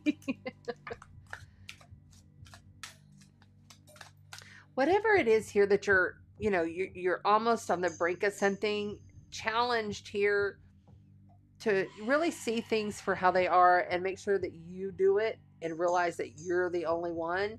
Even if somebody's got some harsh words for you, there's a young energy. This could be someone like your kid, or you could have like a student, or you have like a younger sibling or something like that, a friend even, but it's a younger energy, but they're passionate and driven, and they want to learn, and they're trying to learn, and they're trying to get through, but there's an awkwardness to it, and there's not a solidity to this state of beingness.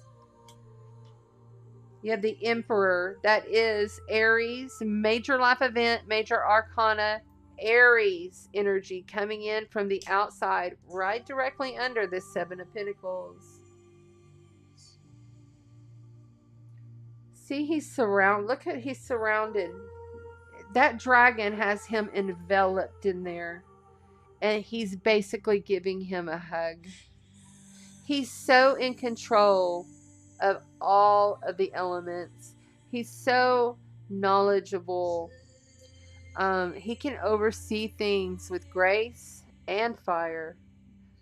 This is coming in from outside of you. And I do feel like this is another energy that's outside of you. Could male or female. Don't get caught up on gender. I can hear you in the YouTube replay.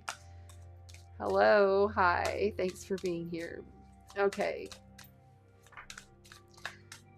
It could be male or female. It doesn't matter.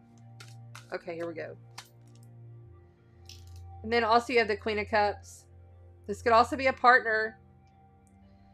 This is Scorpio energy. Pisces, Cancer. Somebody's been through it. Somebody's had a real hard time. And it's like they do it to themselves. They overly do it to themselves. They master a lot, though. And there's a lot of mastery here to this read. Like, there is mastery coming for you, Earth signs.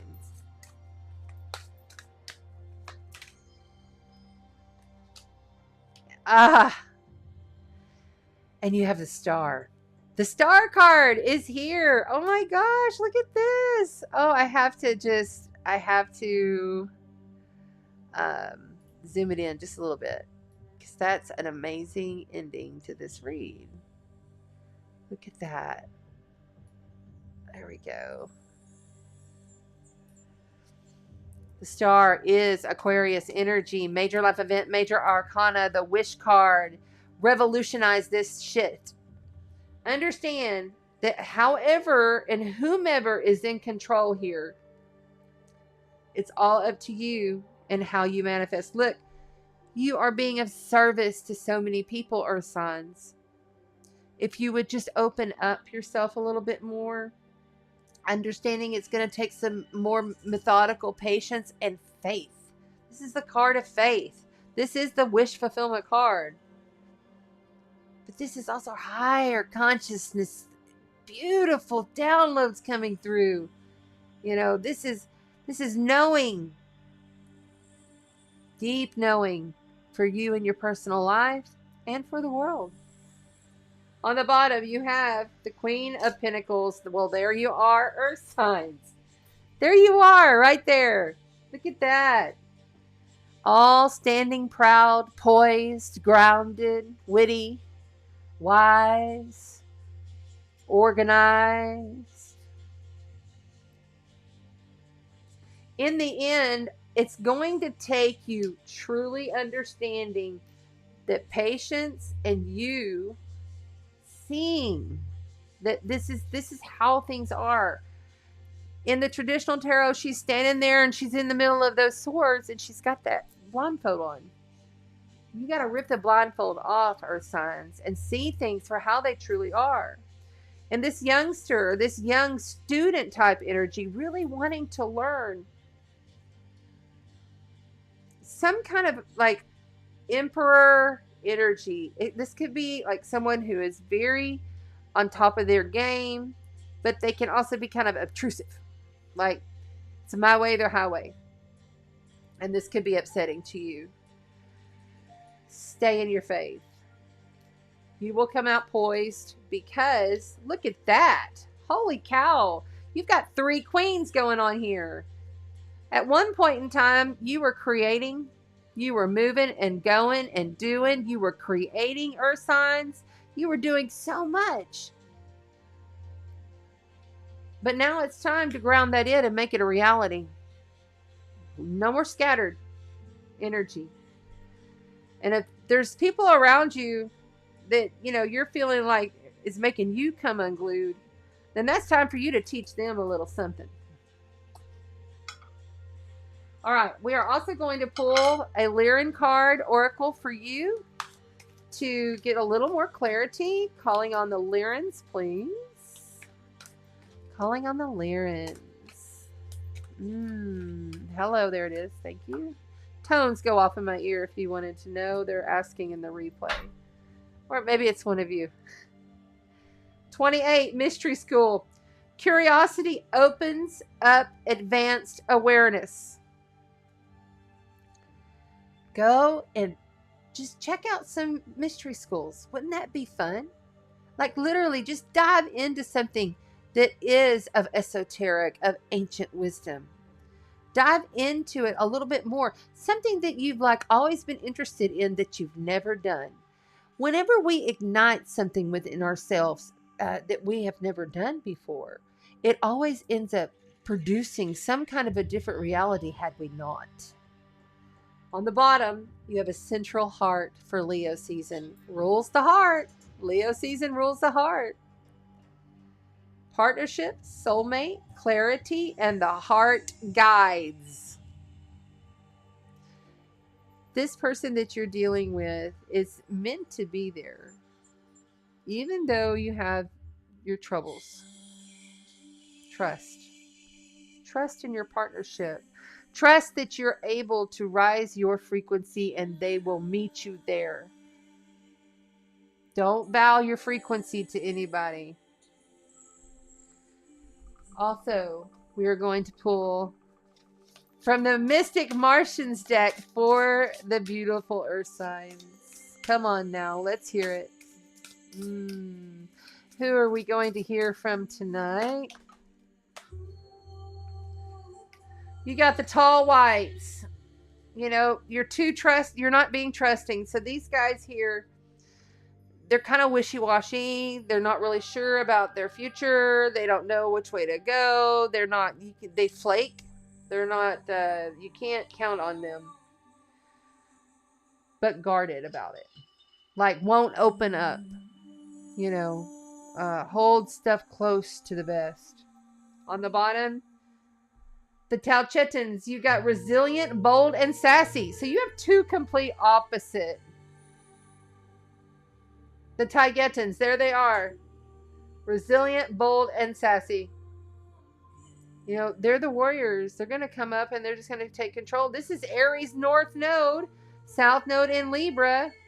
And remember, that is squaring over to Capricorn and Cancer. If you have any of those placements. Or if you're, you know, in the, one sign over from it, you're getting a sextile. So everybody's going to be getting affected in some direction. And I feel like there's such an opposition here. And you're wanting to go into this deeper. Look how he's pointing towards him. And he's looking at him going, hey, I'm trying to do this. And this guy's like, I don't know about this. And this girl's definitely not into it. And this girl's like, this is where I need to be. I have to be on top of my game. I have to be patient. I have to be poised. I have to have grace. I'm an earth sign. Yeah. Thank you very much, earth signs. I love doing your read. That was a really good read for you. And I feel like you've got a lot of work to do with patience. And taking control. You ended up having 3 queens there. I mean, 3 queens. That's kind of a big deal with the Emperor. Take off the blindfold. You put yourself in that situation. So now it's time for you to slowly and start over methodically get out of it. All kinds of coin coming your way. I like it. It's a good read for you guys. Interesting. Love you. Thank you. I'm sending you so much joy, passion for what it is that you're creating. You got this.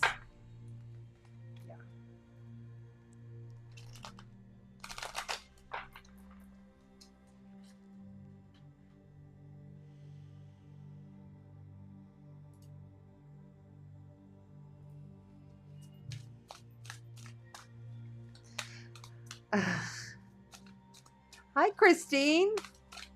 So glad to have you here. Remember, more people are over on the YouTube. That's where the gang's at. If we'd love for you to come over, make sure that you hit the bell, okay? You guys hit that bell and select all so that you know, because this is another thing.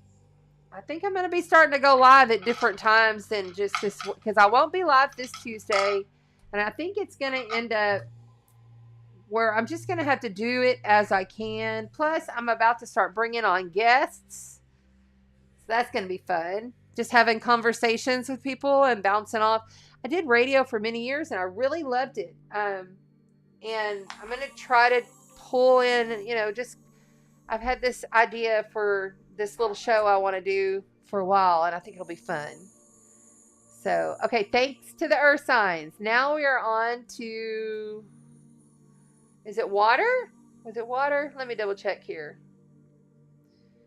Let's see here.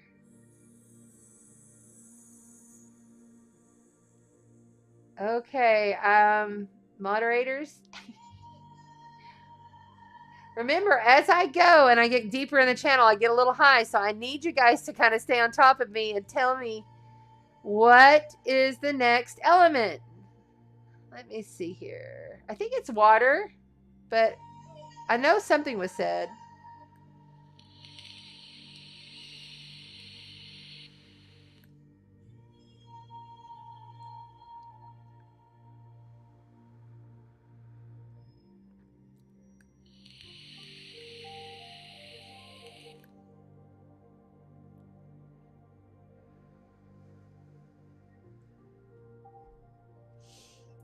Okay, we're going to go with water because I don't see anything. Water signs, water signs. We're talking about Scorpio, Cancer, and Pisces. On that note, I'm going to drink out of my Scorpio cup. And have some water. Coconut water. It's my favorite thing. It's my treat. I don't drink any alcohol. I used to drink alcohol years ago. But now it's like, this is my treat.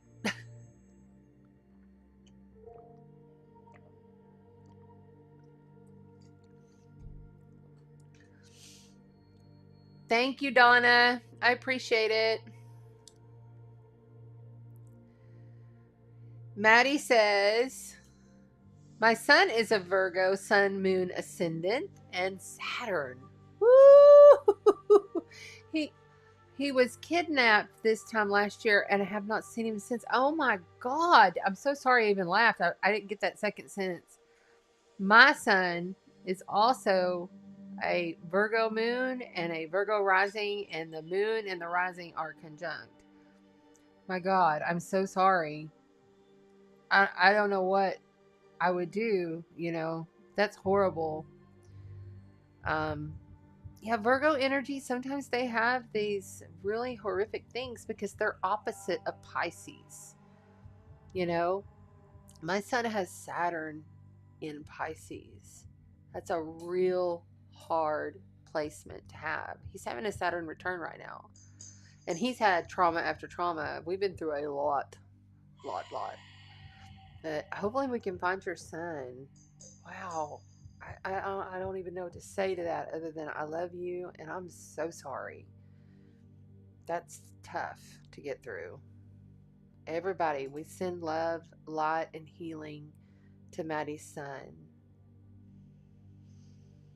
Sending the love, light, and healing to Maddie's family. Yes. Allowing all of that divine Christed light to just envelop you and your family, and may he be found. May he be found, and so it is in Lakesh. Okay, we're going to clear the space. You're going to hear a loud ting. If you're sensitive to high-pitched sounds, then you might want to kind of come away from the phone.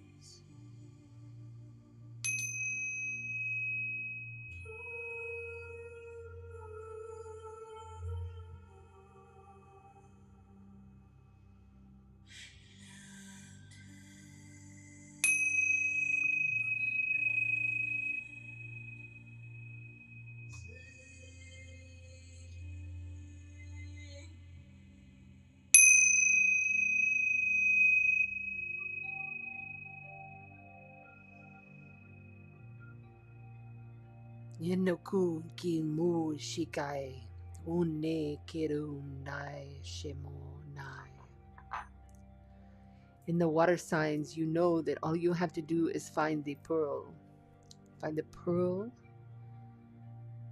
And you will see all of the energies scatter, all of the attachments, all of the shadow. There's a pearl that you are looking for. It could be a pearl of wisdom, but we feel like you're going to literally find a pearl of some sort.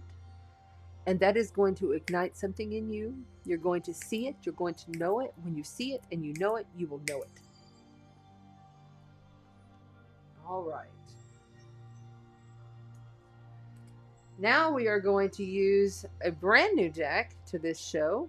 It's called the Delusional Tarot. And they are actually wanting me to shuffle these. So let's just give them a quick little once over.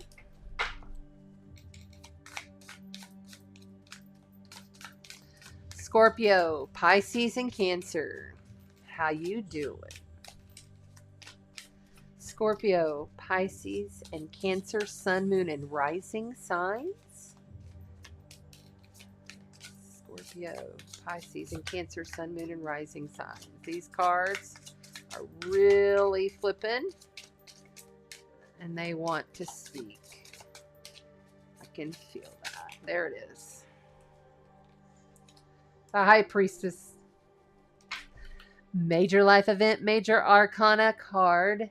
The High Priestess to begin the water sign read. Well, there you are, water signs. The High Priestess is poised and knowing, but she also is wise, and she keeps things secret. You know, I love these cards. Look at these cards. I mean, and I think I'm going to turn the brightness down just a little bit so you can see it a little better. And maybe, there we go. Yeah, the High Priestess, of course, is the Akashic Records. Keeps all of the soul's wisdom. You're diving in deep, water signs. You're diving in deep to something. And there may be something secret. I feel the secret on this one a lot.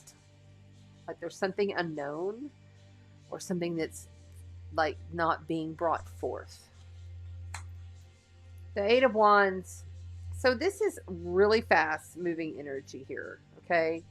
Fast moving energy. This is coming in. Communications. You may be moving. You may be traveling. There may be something that comes in really fast. Or it could be arrows of love even. There is some kind of something heading your way. And it's going to be a challenge. That's your challenge position. But I love how that those beautiful wands are all ignited in gold. You see this golden, beautiful, divine light.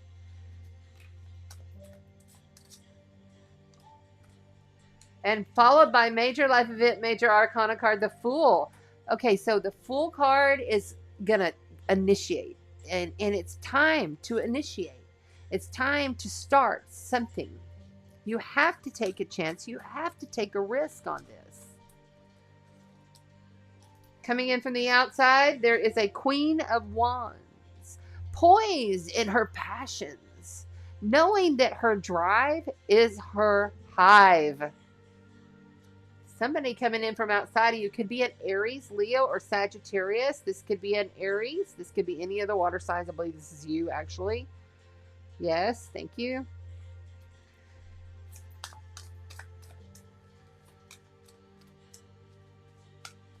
And that queen could be a female or a male, but it is somebody else outside of you. There's a lot of communications and relationships and things that are going back and forth here. That's a little bit confusing, and it's kind of coming in too quick. It's coming in too quick. You're kind of wanting to settle it down, settle it down, settle it down. Page of Cups. There's a cup of love. There's an offer. This is a seed. Out of 78 cards, you got the one. There's 4 aces in the 78 cards. And out of the whole deck, you got the cup of love. This is emotional fulfillment. This is an offer to you, water signs. Will you receive? Something passionate is coming in.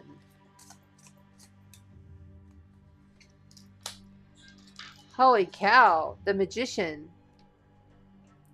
Is it trickery? Major life event, major arcana, the magician, the fool. Don't be foolish. Go into your highest guidance so that you know, don't let this come in. You're challenged it's coming in real fast. So you might need to slow this down a little bit, but see, you're supposed to jump. So this is also this is all very passionate, fast moving. It could be an offer from a new partner coming in for you, water signs. The magician knows that he has everything that he possibly needs. But he's a young energy. He's the one. The fool is 0. This is all at the beginning. This is all fresh and new. Look here what you've got. You've got 0, 1, and 2. Those are the first 3 cards. This one, this one, and this one. The first 3 cards in the deck of the major cards. 22 of them. On the bottom. Ooh, the 3 of Wands. Are you serious? This is a really good reading. Okay, so overall, you're going to manifest whatever the hell it is that you want. And this is just going to come in. The only caution I have is there might be some trickery.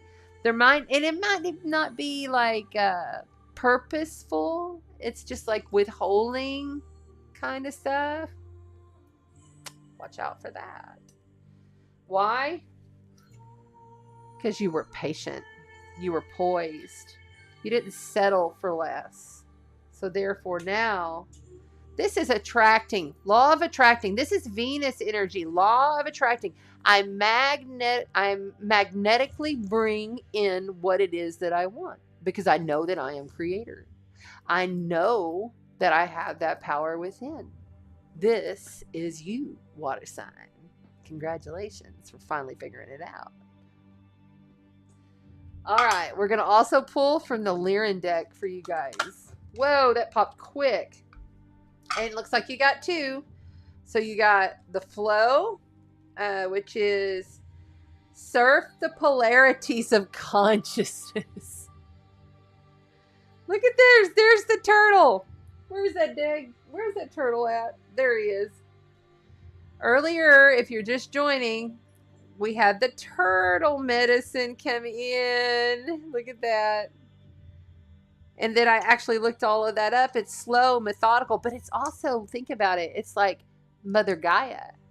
Because the turtle is so ancient, but his home, he carries with him. It's like Mother Gaia and her home, you know. It's going to all be okay, but you've got to be able to surf your way through this. You know, being more flexible is important. Mission possible. You are going to succeed in everything you do. Wow. I think the water signs so far have got the best read of the night, I must say. Oh, did I speak too soon? But we still have a Mystic Martian to pull for you, water signs. Oh, that's so crazy. Okay. Let me know who's coming up next. Oh, wow. You also got the Taigetans. Resilient, bold, and sassy. That's right. Standing in your power. Standing in your truth. But also knowing that this is the beginning phases. These are beginning phases of something new. But you're going to surf those polarities of consciousness. You are going to succeed. Look at you holding the world. And then this card right here, often, see, there's the world right there. These are real dreamy, illusionist kind of cards. But normally, the guy is depicted and he's holding the world in one hand and he's got his rod in the other hand. Rod being his passions, his drive, what he's going for, what he's going to do. And the world, like, I'm taking on the world and I'm going to succeed. But he knows he's on an embarkment. But he knows he has a gateway coordinates. Take a gateway, water signs. Take a gateway. On the bottom of the deck, of course they showed up for you, dear. Alpha Draconius, corrupt, unethical, and the cults. This is just all around this Lionsgate, especially for the water signs, because you are the most intuitive psychics of Zodiac. You intuit things more than anybody else. It's just like the earth signs. They can ground things and ignite the crystalline grid of the earth better than anybody else. Well, that stuff goes right through you. And it's all ether, sweetheart. All of it, every bit of it is ether for you. So the Alpha Draconius, corrupt, unethical cults, I'm going to again warn you. Why? The Andromedas. Autonomy, free will, and manifestation. When you start getting past the Andromedas, you're talking about higher dimensions, higher frequencies, utopian societies, yes, futuristic, but acceptance of all. You're talking about love and acceptance of all. And everyone in the whole community, tribe, universe, everyone is like passing through, and you may have new or different people. There are no borders. It's everybody is a one soul, like what we are and what we're becoming, and the new bliss Gaia that we're building. Don't let no Alpha Draconians come up in there and mess with you now. You know the best way to get rid of a Draconian? Love it. Your biggest shield, your most powerful weapon is love. Genuine love, forgiveness, and acceptance of who they are. Because I've always been one to believe, and this is for me living with these shadow beings, and I know draconian, reptilian, for 4 years I did in Midland. I was very sick then. I was very overweight. I was going through a lot of stuff. I had all kinds of, I had a psychic medium come in to try to help me clear the house. The lights were like, I mean, like going off and stuff. And yeah, they didn't like that she was there. And that stuff has always followed me. When I was a girl, I could look at a little disco ball purposely and it would turn on. I remember this vividly. I was like 3 or 4. Because I always put on shows. I was always putting on shows for my family. That was our thing. Me and my cousins, we put on shows, But if it was just me, and then I have twin sisters, but they're 6 years younger than me. And I grew up kind of like a little different than they did, So anyway, I don't know why I'm getting off on this, but for some reason, someone's needing to hear that it's okay to be the star of your own life right now. This is Leo season. This is about showing up to be the star of your own life. Whatever it is that you do good and you do it well, do that shit. Do it. Because it will lead you to the next big thing. And when you're dealing with retrograde planets, just know, okay, I'm taking a detour here. Oh, I got to make another detour. Oh, by the way, I've got to get to 3 to completion. That's how this rolls. Every time you have retrograde planets, whatever, circumstances are around in your chart, whatever house that retrograde planet is happening in your chart, it's important to look at that. You can look at that at astrograph.com, and all of that is down here in the description. Let me write you your prescription to go get your birth chart done if you haven't. I can do that. I'm almost to the year point of being a doctor in astrology. And I still have many years to go. So I'm still learning. We all are. We're all the same. All right. Now, what are we doing next? Who's next? Thank you, water signs. I love you, love you, love you. And it looks like, thank you, princess. Yay! Thank you. Yes, if you're on Facebook, come on over and join us. There is the link. Earth signs. Yes, very good. Okay, so we already did earth signs. We've already done fire signs. I'm sorry. We did earth signs and water signs. Is it fire or air? What's next?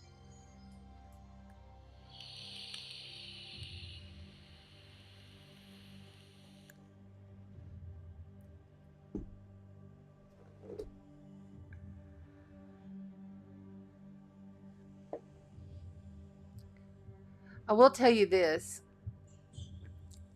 Since going through this whole process of this emergency construction, and I'm not even kidding when I say 4 spaces had no ceiling and parts of walls were gone and down to bare nothing. And everything was sealed off like it's a damn hazmat zone in here. I'm not kidding. They zipper taped up and they put these massive, they rolled them in on these wheels, these massive, huge dehumidifiers. So I bought a dehumidifier. I didn't have one before. I have never had I am a desert girl. I am from Midland, Texas. That is West Texas. I am from the desert. There's no water there. It's the oil patch. I was raised by a geologist. Grandfather was a electrical inventor in the oil and gas industry, but it also, his lightning arresters and lightning surge protectors went out to, he was kind of like a Tesla guy, my grandfather. And I was raised with him, and he taught me a lot. I would go to the the Mensa meetings. Mensa, the President Club's little luncheon meetings. He'd pull me out of school and come get me and go take me to lunch every month when they had their meetings. So I was always sitting around like 20 of these very quirky, different, out there, genius people. You have to have a certain IQ to be up in this. Plus, my grandfather had meteorites. And he taught me, and I promise you, he's like probably a general, up in his higher dimensions now that he has transitioned. And he taught me that there's so much more to the world. But he never pushed anything on me. He just was. And he showed me. And I got my love of art from him. And so our ancestry, it's important, especially when we start getting into Virgo. And we got Mercury in Virgo, going retrograde. Mars in Virgo, trying to push our drive forward. And it's kind of like a push and pull energy. Go and tap back into, if you're not sure your direction, tap back into your ancestry right now. Virgo's all about that, Virgo would be the one to go and actually do their ancestry on their own without the use of ancestry.com. You know what I'm saying? They would track everything down and write it all out and get it all on a spreadsheet or whatever. That's what my grandfather did. He did it before ancestry.com existed. I have my tree all the way back to 36 AD, where King Craticus, my direct descendant, was about to be beheaded in the square before Claudius. But he stood up and he spoke so eloquently that he and his family were spared. I have an actual print that my grandfather gave me of this from 36 AD. It's, of course, drawn, but he's studying there all gallant, and he had to be, he didn't have his kingdom. He was the king of Wales, and he had to be, you must go live in this castle on Greece. And that's how I have a lot of Greek in me because of that. Interesting, huh? Just tap into your ancestry. What would your ancestors do? What would my ancestors do? Somebody write that down. That needs to go up on the screen. That's a good one. Think about it like that. All right. Kat says it's air next. Now, remember, guys, we got to figure out how the times are going in the chat. So like you put air next and the time of the actual video. Not the time on the clock. It's the time of the actual video. So next time, let's try to get that in there, because that helps for me to come back and put the timestamps. Okay, now let's see. We're going with air. What's up, air? Everybody remember to like, share, and subscribe. And be sure that you come back after this video and comment on the YouTube replay. When you do that, that gets your name into the drawings, sponsorship drawings that are full of wonderful multi-gift packages, and we have one coming up for the fall that's going to be pretty amazing from a crystal jewelry maker. She's phenomenal. So, okay, there we go. A little bit of that.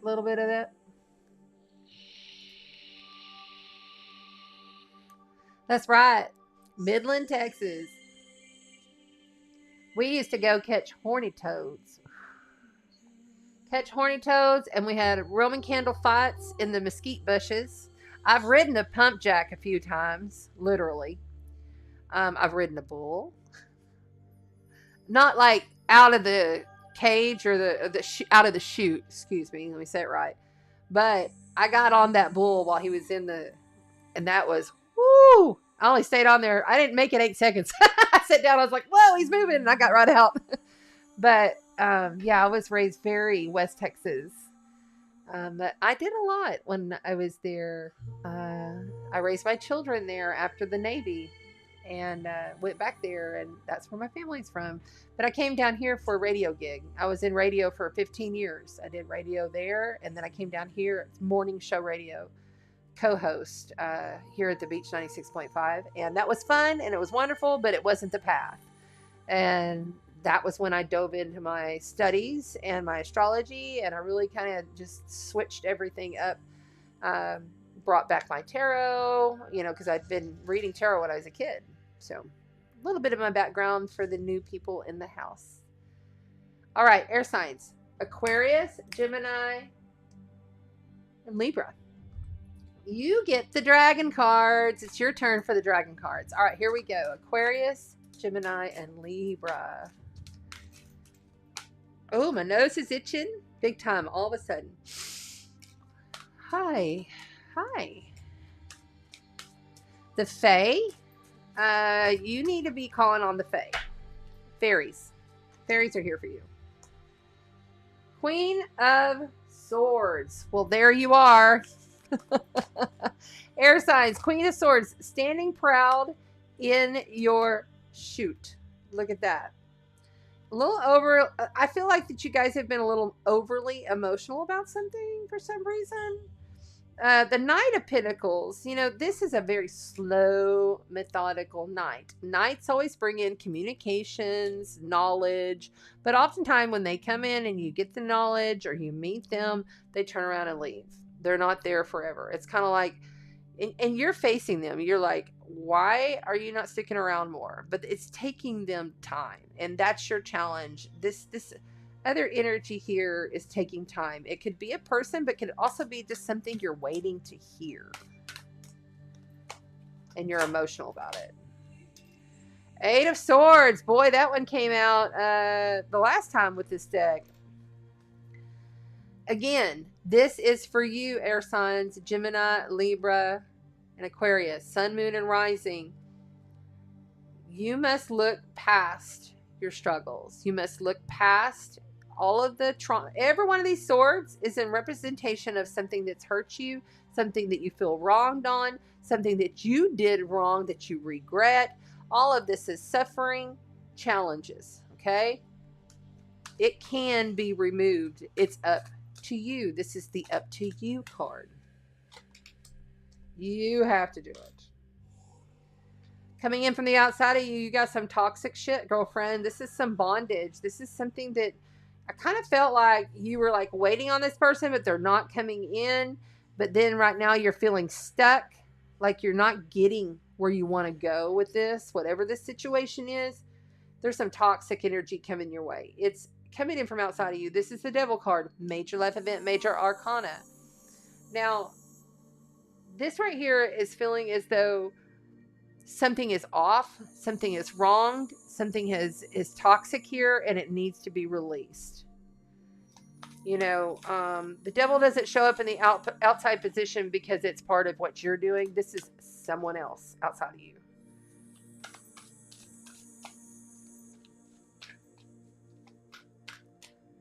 Okay, I'm getting pressure here, which tells me that there is something that's coming down on you, but you're going to get the knowledge about it. You're going to find out about it. You may not be in the know right now. They want these. You may not be in the know right now. Oh, yeah, the Five of Cups. Sadness. Ooh. I feel like you've not spoke your truth on something, too. I feel like you really haven't been able to express it. Like there's something that you have been suppressing. And this Page of Wands here says, it's time to start again. Look, he is facing the other way. He is a youthful, new initiating energy. Okay? This has to stop. It's enough already. You know, this is deep grieving sadness, but it's also not seeing things the way that they really are. You know, we have loss, we have suffering, we have to sacrifice. This is a sacrificial card too here. It's like you're just in there in the blind, sacrificing yourself to this situation.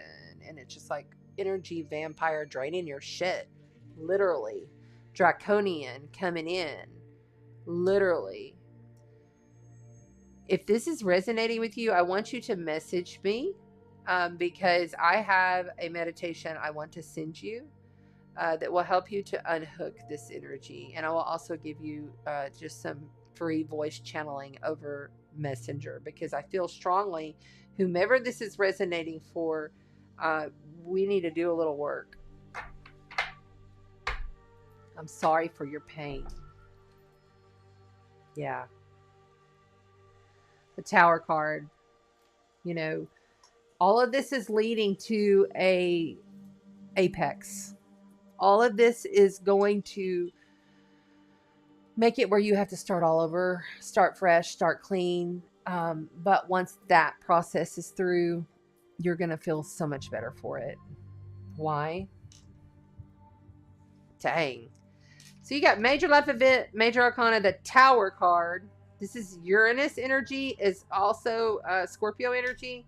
And then you have the Wheel of Fortune card. Okay. This is also very Scorpionic. The Wheel of Fortune can go one way or the other. It can be tricky. It can be challenging. Why was that? Overindulgence. Too many things. You are emotionally giving, such a wonderful soul, right? But you're emotionally giving of yourself way too much in the past. Therefore, the Wheel of Fortune came in and it went one way or the other, and it looks like it led to destruction. This is that shocking moment that comes in out of the blue and just knocks you off your feet. Okay, look how they're falling from the burning tower. Okay, this is also feeling as though you see that he's like the phoenix rising again, knowing that you can rise again. Okay, here we go. I'm going to go ahead and send you a little light.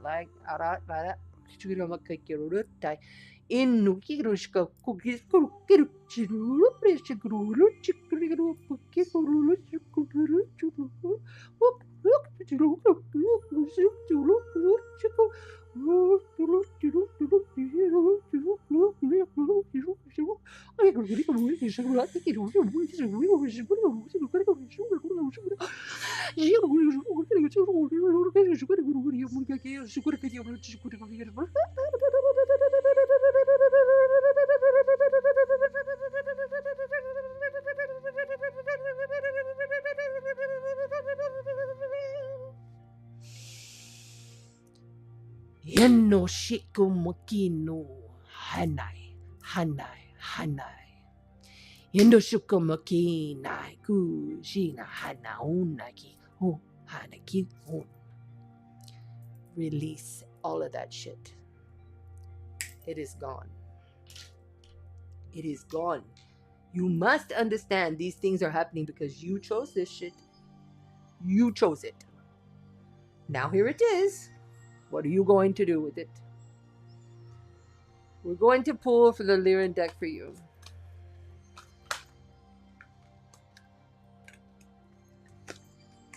Middle Earth Dragons. Call on your Middle Earth Dragons. Inner Earth Dragons are with the Argothians, the Inner Earth Keepers, okay? Open mind, mind opening, grounding, shamanic ritual. You need to be keeping a candle lit all of the time. The big tall candles, they're called 10-day candles.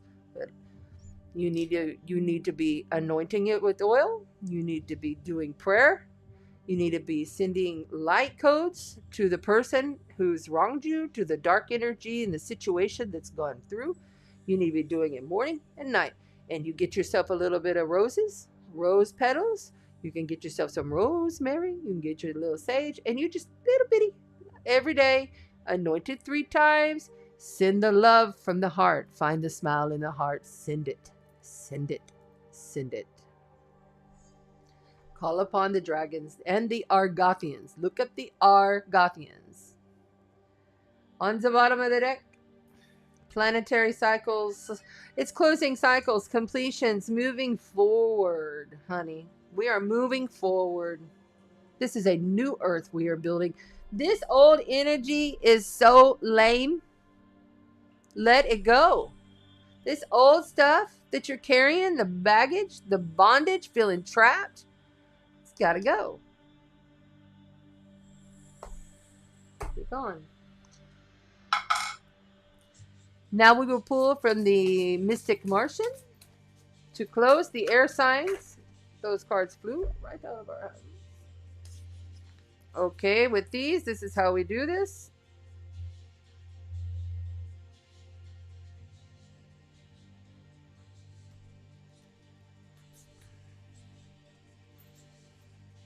You have the Syrians and the Alpha Draconians. Corrupt, unethical cults, artistic integrity, and honesty. This is total. Look at how they're looking at each other. She's looking the way. She's just trying to do her thing. She's just trying to live her best life. And he's like, oh, really? Let me come in and give you some bondage. Let me come in and fuck your life up. You're not even paying attention. You need to get more active. You need to pay more attention to the energy that you are creating, air signs. And I say that with so much love.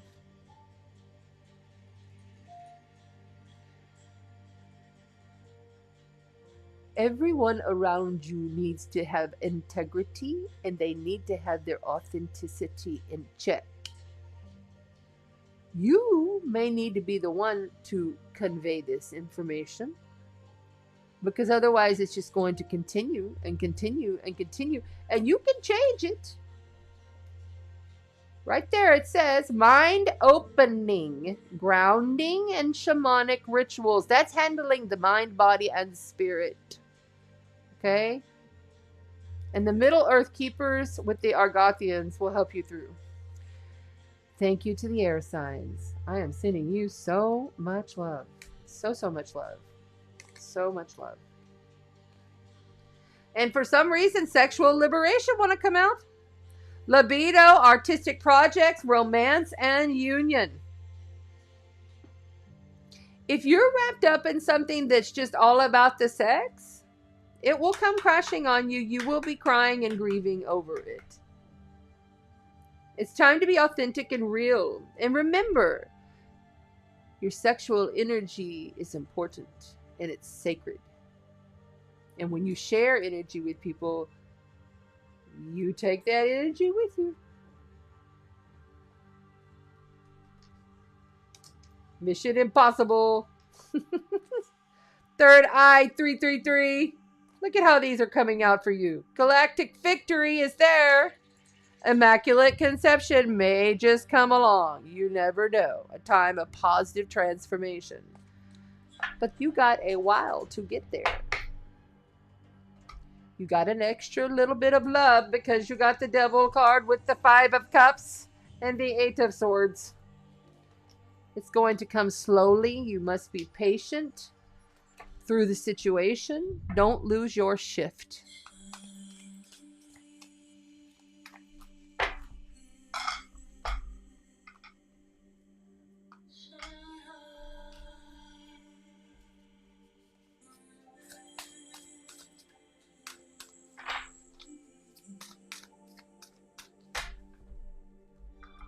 Alrighty then. It looks like we are up. What's up next? Let's see. It's the last one. We did air. Thank you, air. Love you. We did water. We did earth. Fire. We are on fire. Fire signs come last tonight. Very good.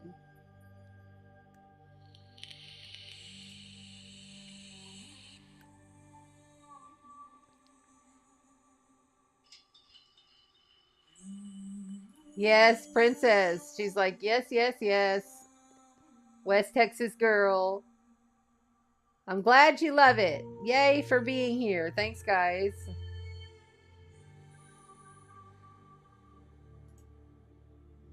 What's fascinating? Tell me more. What's fascinating?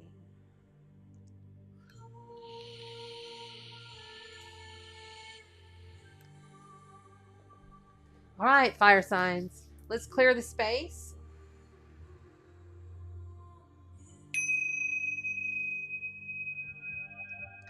Also, when you're working, and like right now, I'm opening the portal. You see, I'm opening it, but I know this gateway because I work here, right? So I can use that.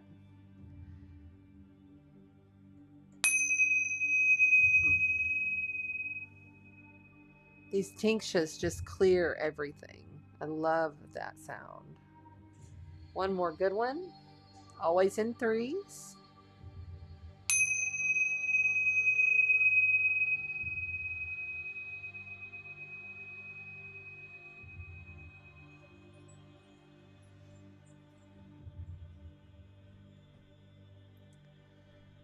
All right, to the fire signs. And it is Leo season. Happy solar return to the Leos.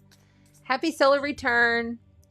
And man, you've got so much going on in your sign and so much going on in your life. Remember to take a break here and there. I am highlighting you because there's a lot of energy moving through your sign.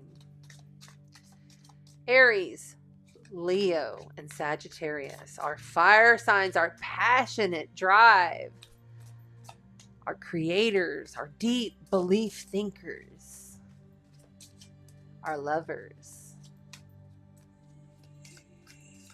Yeah, here we go. Come on. There it is. And there you are. It still blows me away after all these years how these cards just speak right directly. There's the Queen of Wands. That is Aries, Leo, or Sagittarius, taking full charge of your power, taking full control of your situation, knowing your worth, knowing what you will and will not put up with.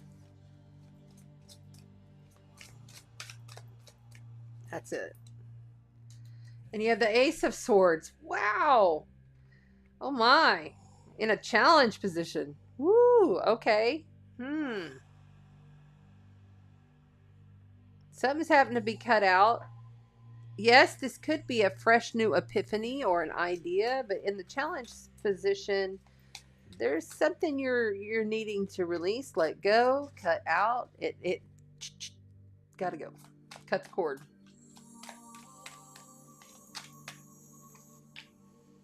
I got these. I'm holding them upside down. The Six of Pentacles. All right. So for a while here, you've been feeling like, there's not a lot of give and take in this situation and it needs to be balanced. Something isn't balanced here for you. And it's been going on a while and it's a slow moving situation that you feel like, when can I just get past this?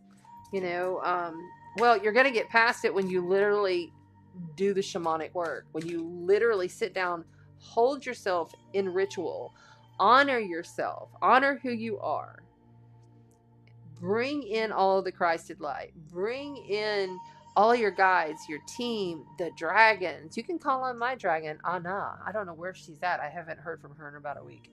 But you can call on these, the inner earth dragons, the earth keepers.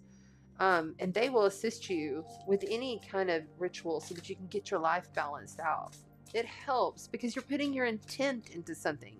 You're showing to your highest guidance that you care, that it means something to you.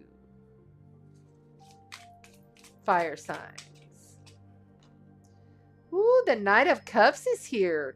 Okay, so you got to watch out for this Knight of Cups that comes in. Okay, so the Knight of Cups sometimes, they come in and then they leave. But the Knight of Cups is the most notorious for really being suave and loving and really kind of lights you up, and it's great. But then they end up being a gigolo or some shit. Or they end up being like that guy that just you get with and goes. They end up not being able to sustain what it is that you require, fire signs, Aries, Leo, and Sagittarius, Sun, Moon, and Rising. Be cautious of this Knight of Cups. I get a little bit of fuckery going on here. What? Okay, which one is it? That? No.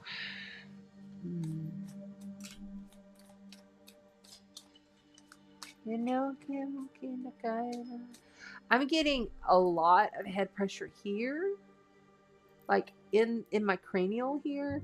Like you're getting headaches, but they're pressure headaches. It feels like your head's in a compactor. So I'm going to advise you to get some high quality peppermint oil, or the best brand I would say that's the least expensive is that Now NOW brand. It's pretty decent. And I would put a little bit on your temples, on your third eye, and on your moon center, which is right at the back of your head. It's right in the center of your neck, all the way up. You can feel at the back of there's a little, almost like a crescent moon lip right at the base of the skull. And you take the oil and you just pressure and massage it in for like a good 30 seconds to a minute. Just pressure, massage it in. Same thing here, same thing here. And then breathe, blow, blow. We really want you to you're not breathing. You're just like going through life, just like breathing like a normal person. You need to really forcefully bring the air in and then push out the air. You need to do that for like a minute solid. Don't pass yourself out. 30 seconds is all you can handle, but get up to a minute by doing it every day. When you do this, it's going to ignite something inside you. You're going to feel like, oh my gosh, why wasn't I doing this all along? Try it out, because I feel like the fire signs out of all, they really need some tempering down, especially when you're dealing with relationship and you're dealing with struggles of having to have things more balanced, like reciprocity. It needs to be the give and take here. I keep getting this give and take. I keep even seeing the scales for Libra. So maybe you have a Libra rising, or another placement in Libra, and your prominent placement is fire. The Chariot. Wow. Okay, so this is Sagittarius energy. This is leaving. This is moving on, traveling, going somewhere far. You may just, have to move out of some place, but it is a victory, but it's an awkward one. It's a off-balance victory. It's like, I'm juggling all of this stuff, and I know that it's going to get somewhere great, but it's kind of like I can't catch my footing. I feel like I'm like awkward in this situation. I can't catch the footing. I'm trying to balance this out. I want this to be fair, but I need to cut some things out. Page of Cups. Holy cow. Okay. This will be a new emotional start that's really innocent. Like, you'll feel completely stripped new. You'll feel as though you are clean. You feel it almost borderlines on this naive energy, right? But this is more about purity, ending up in a more pure state, a more balanced state after you've cut this situation out. Take your wand of passion, Queen of Wands. Look there. There's the Queen of Pentacles right there. And look, there's the pyramids, with the Giza aligning with the star Sirius. There it is. Queen of Pentacles. This is grounded, poised. I know who I am within my skin. I'm not all flighty and just all over the place and going here and doing this and doing that. No, I'm going to be more methodical.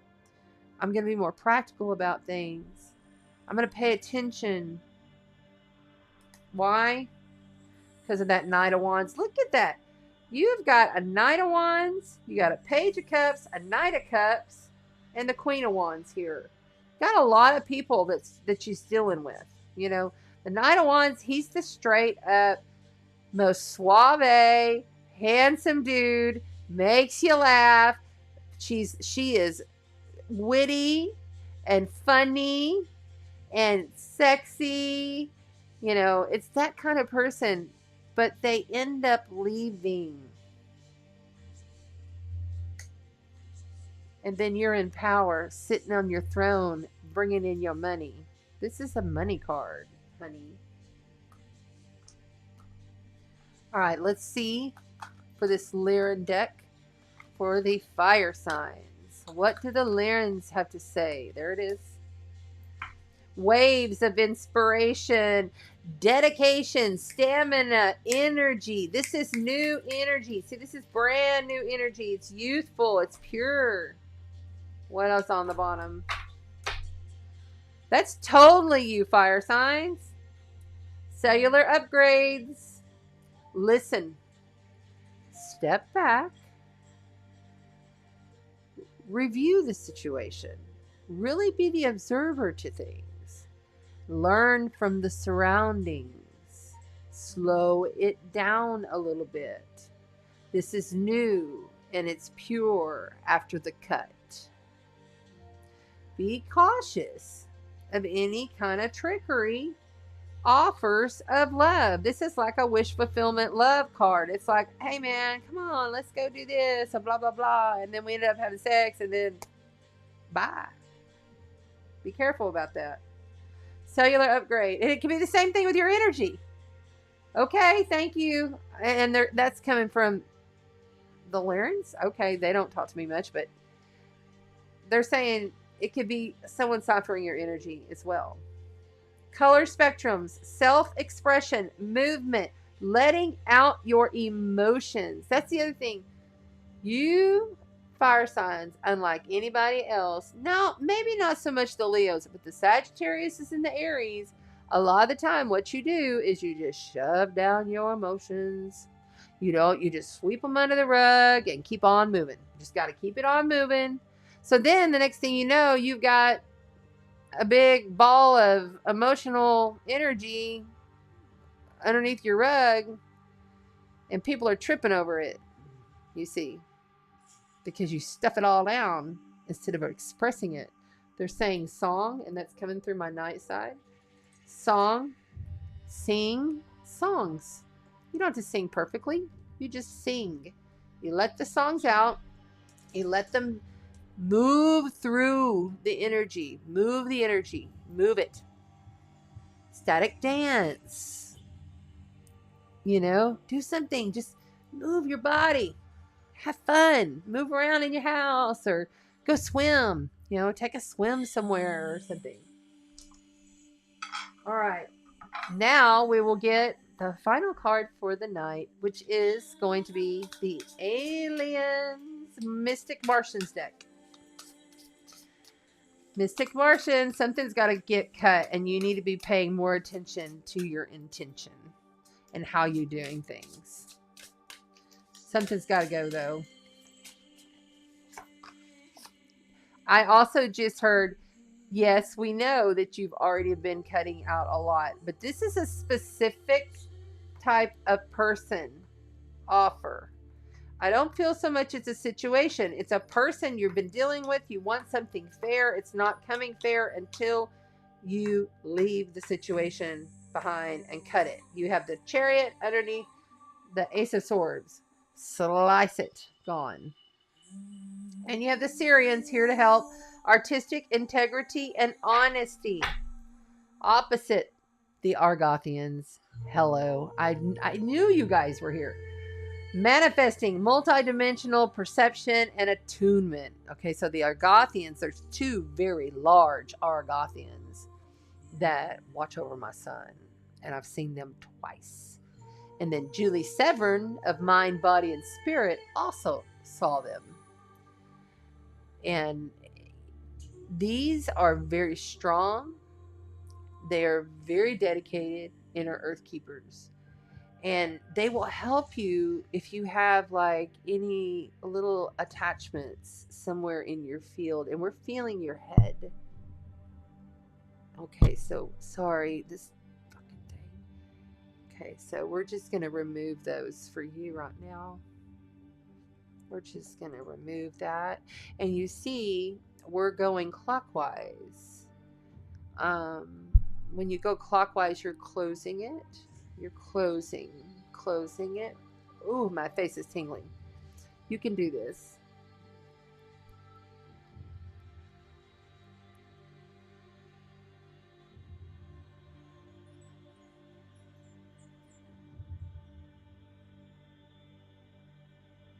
Whew, God.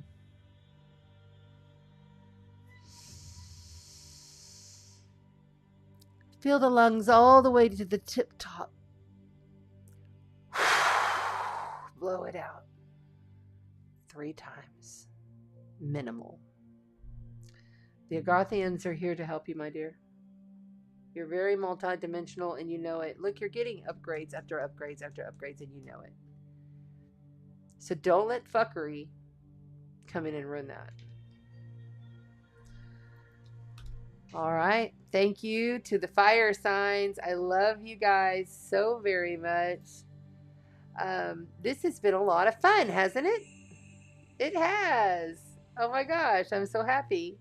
You guys, I love you. Remember, be cautious. If you're going to open yourself up on Lionsgate, know the people you're working with, know the situation. Otherwise, if you would like to put on your full battle gear on the 7th prior with me, I would invite you to do that.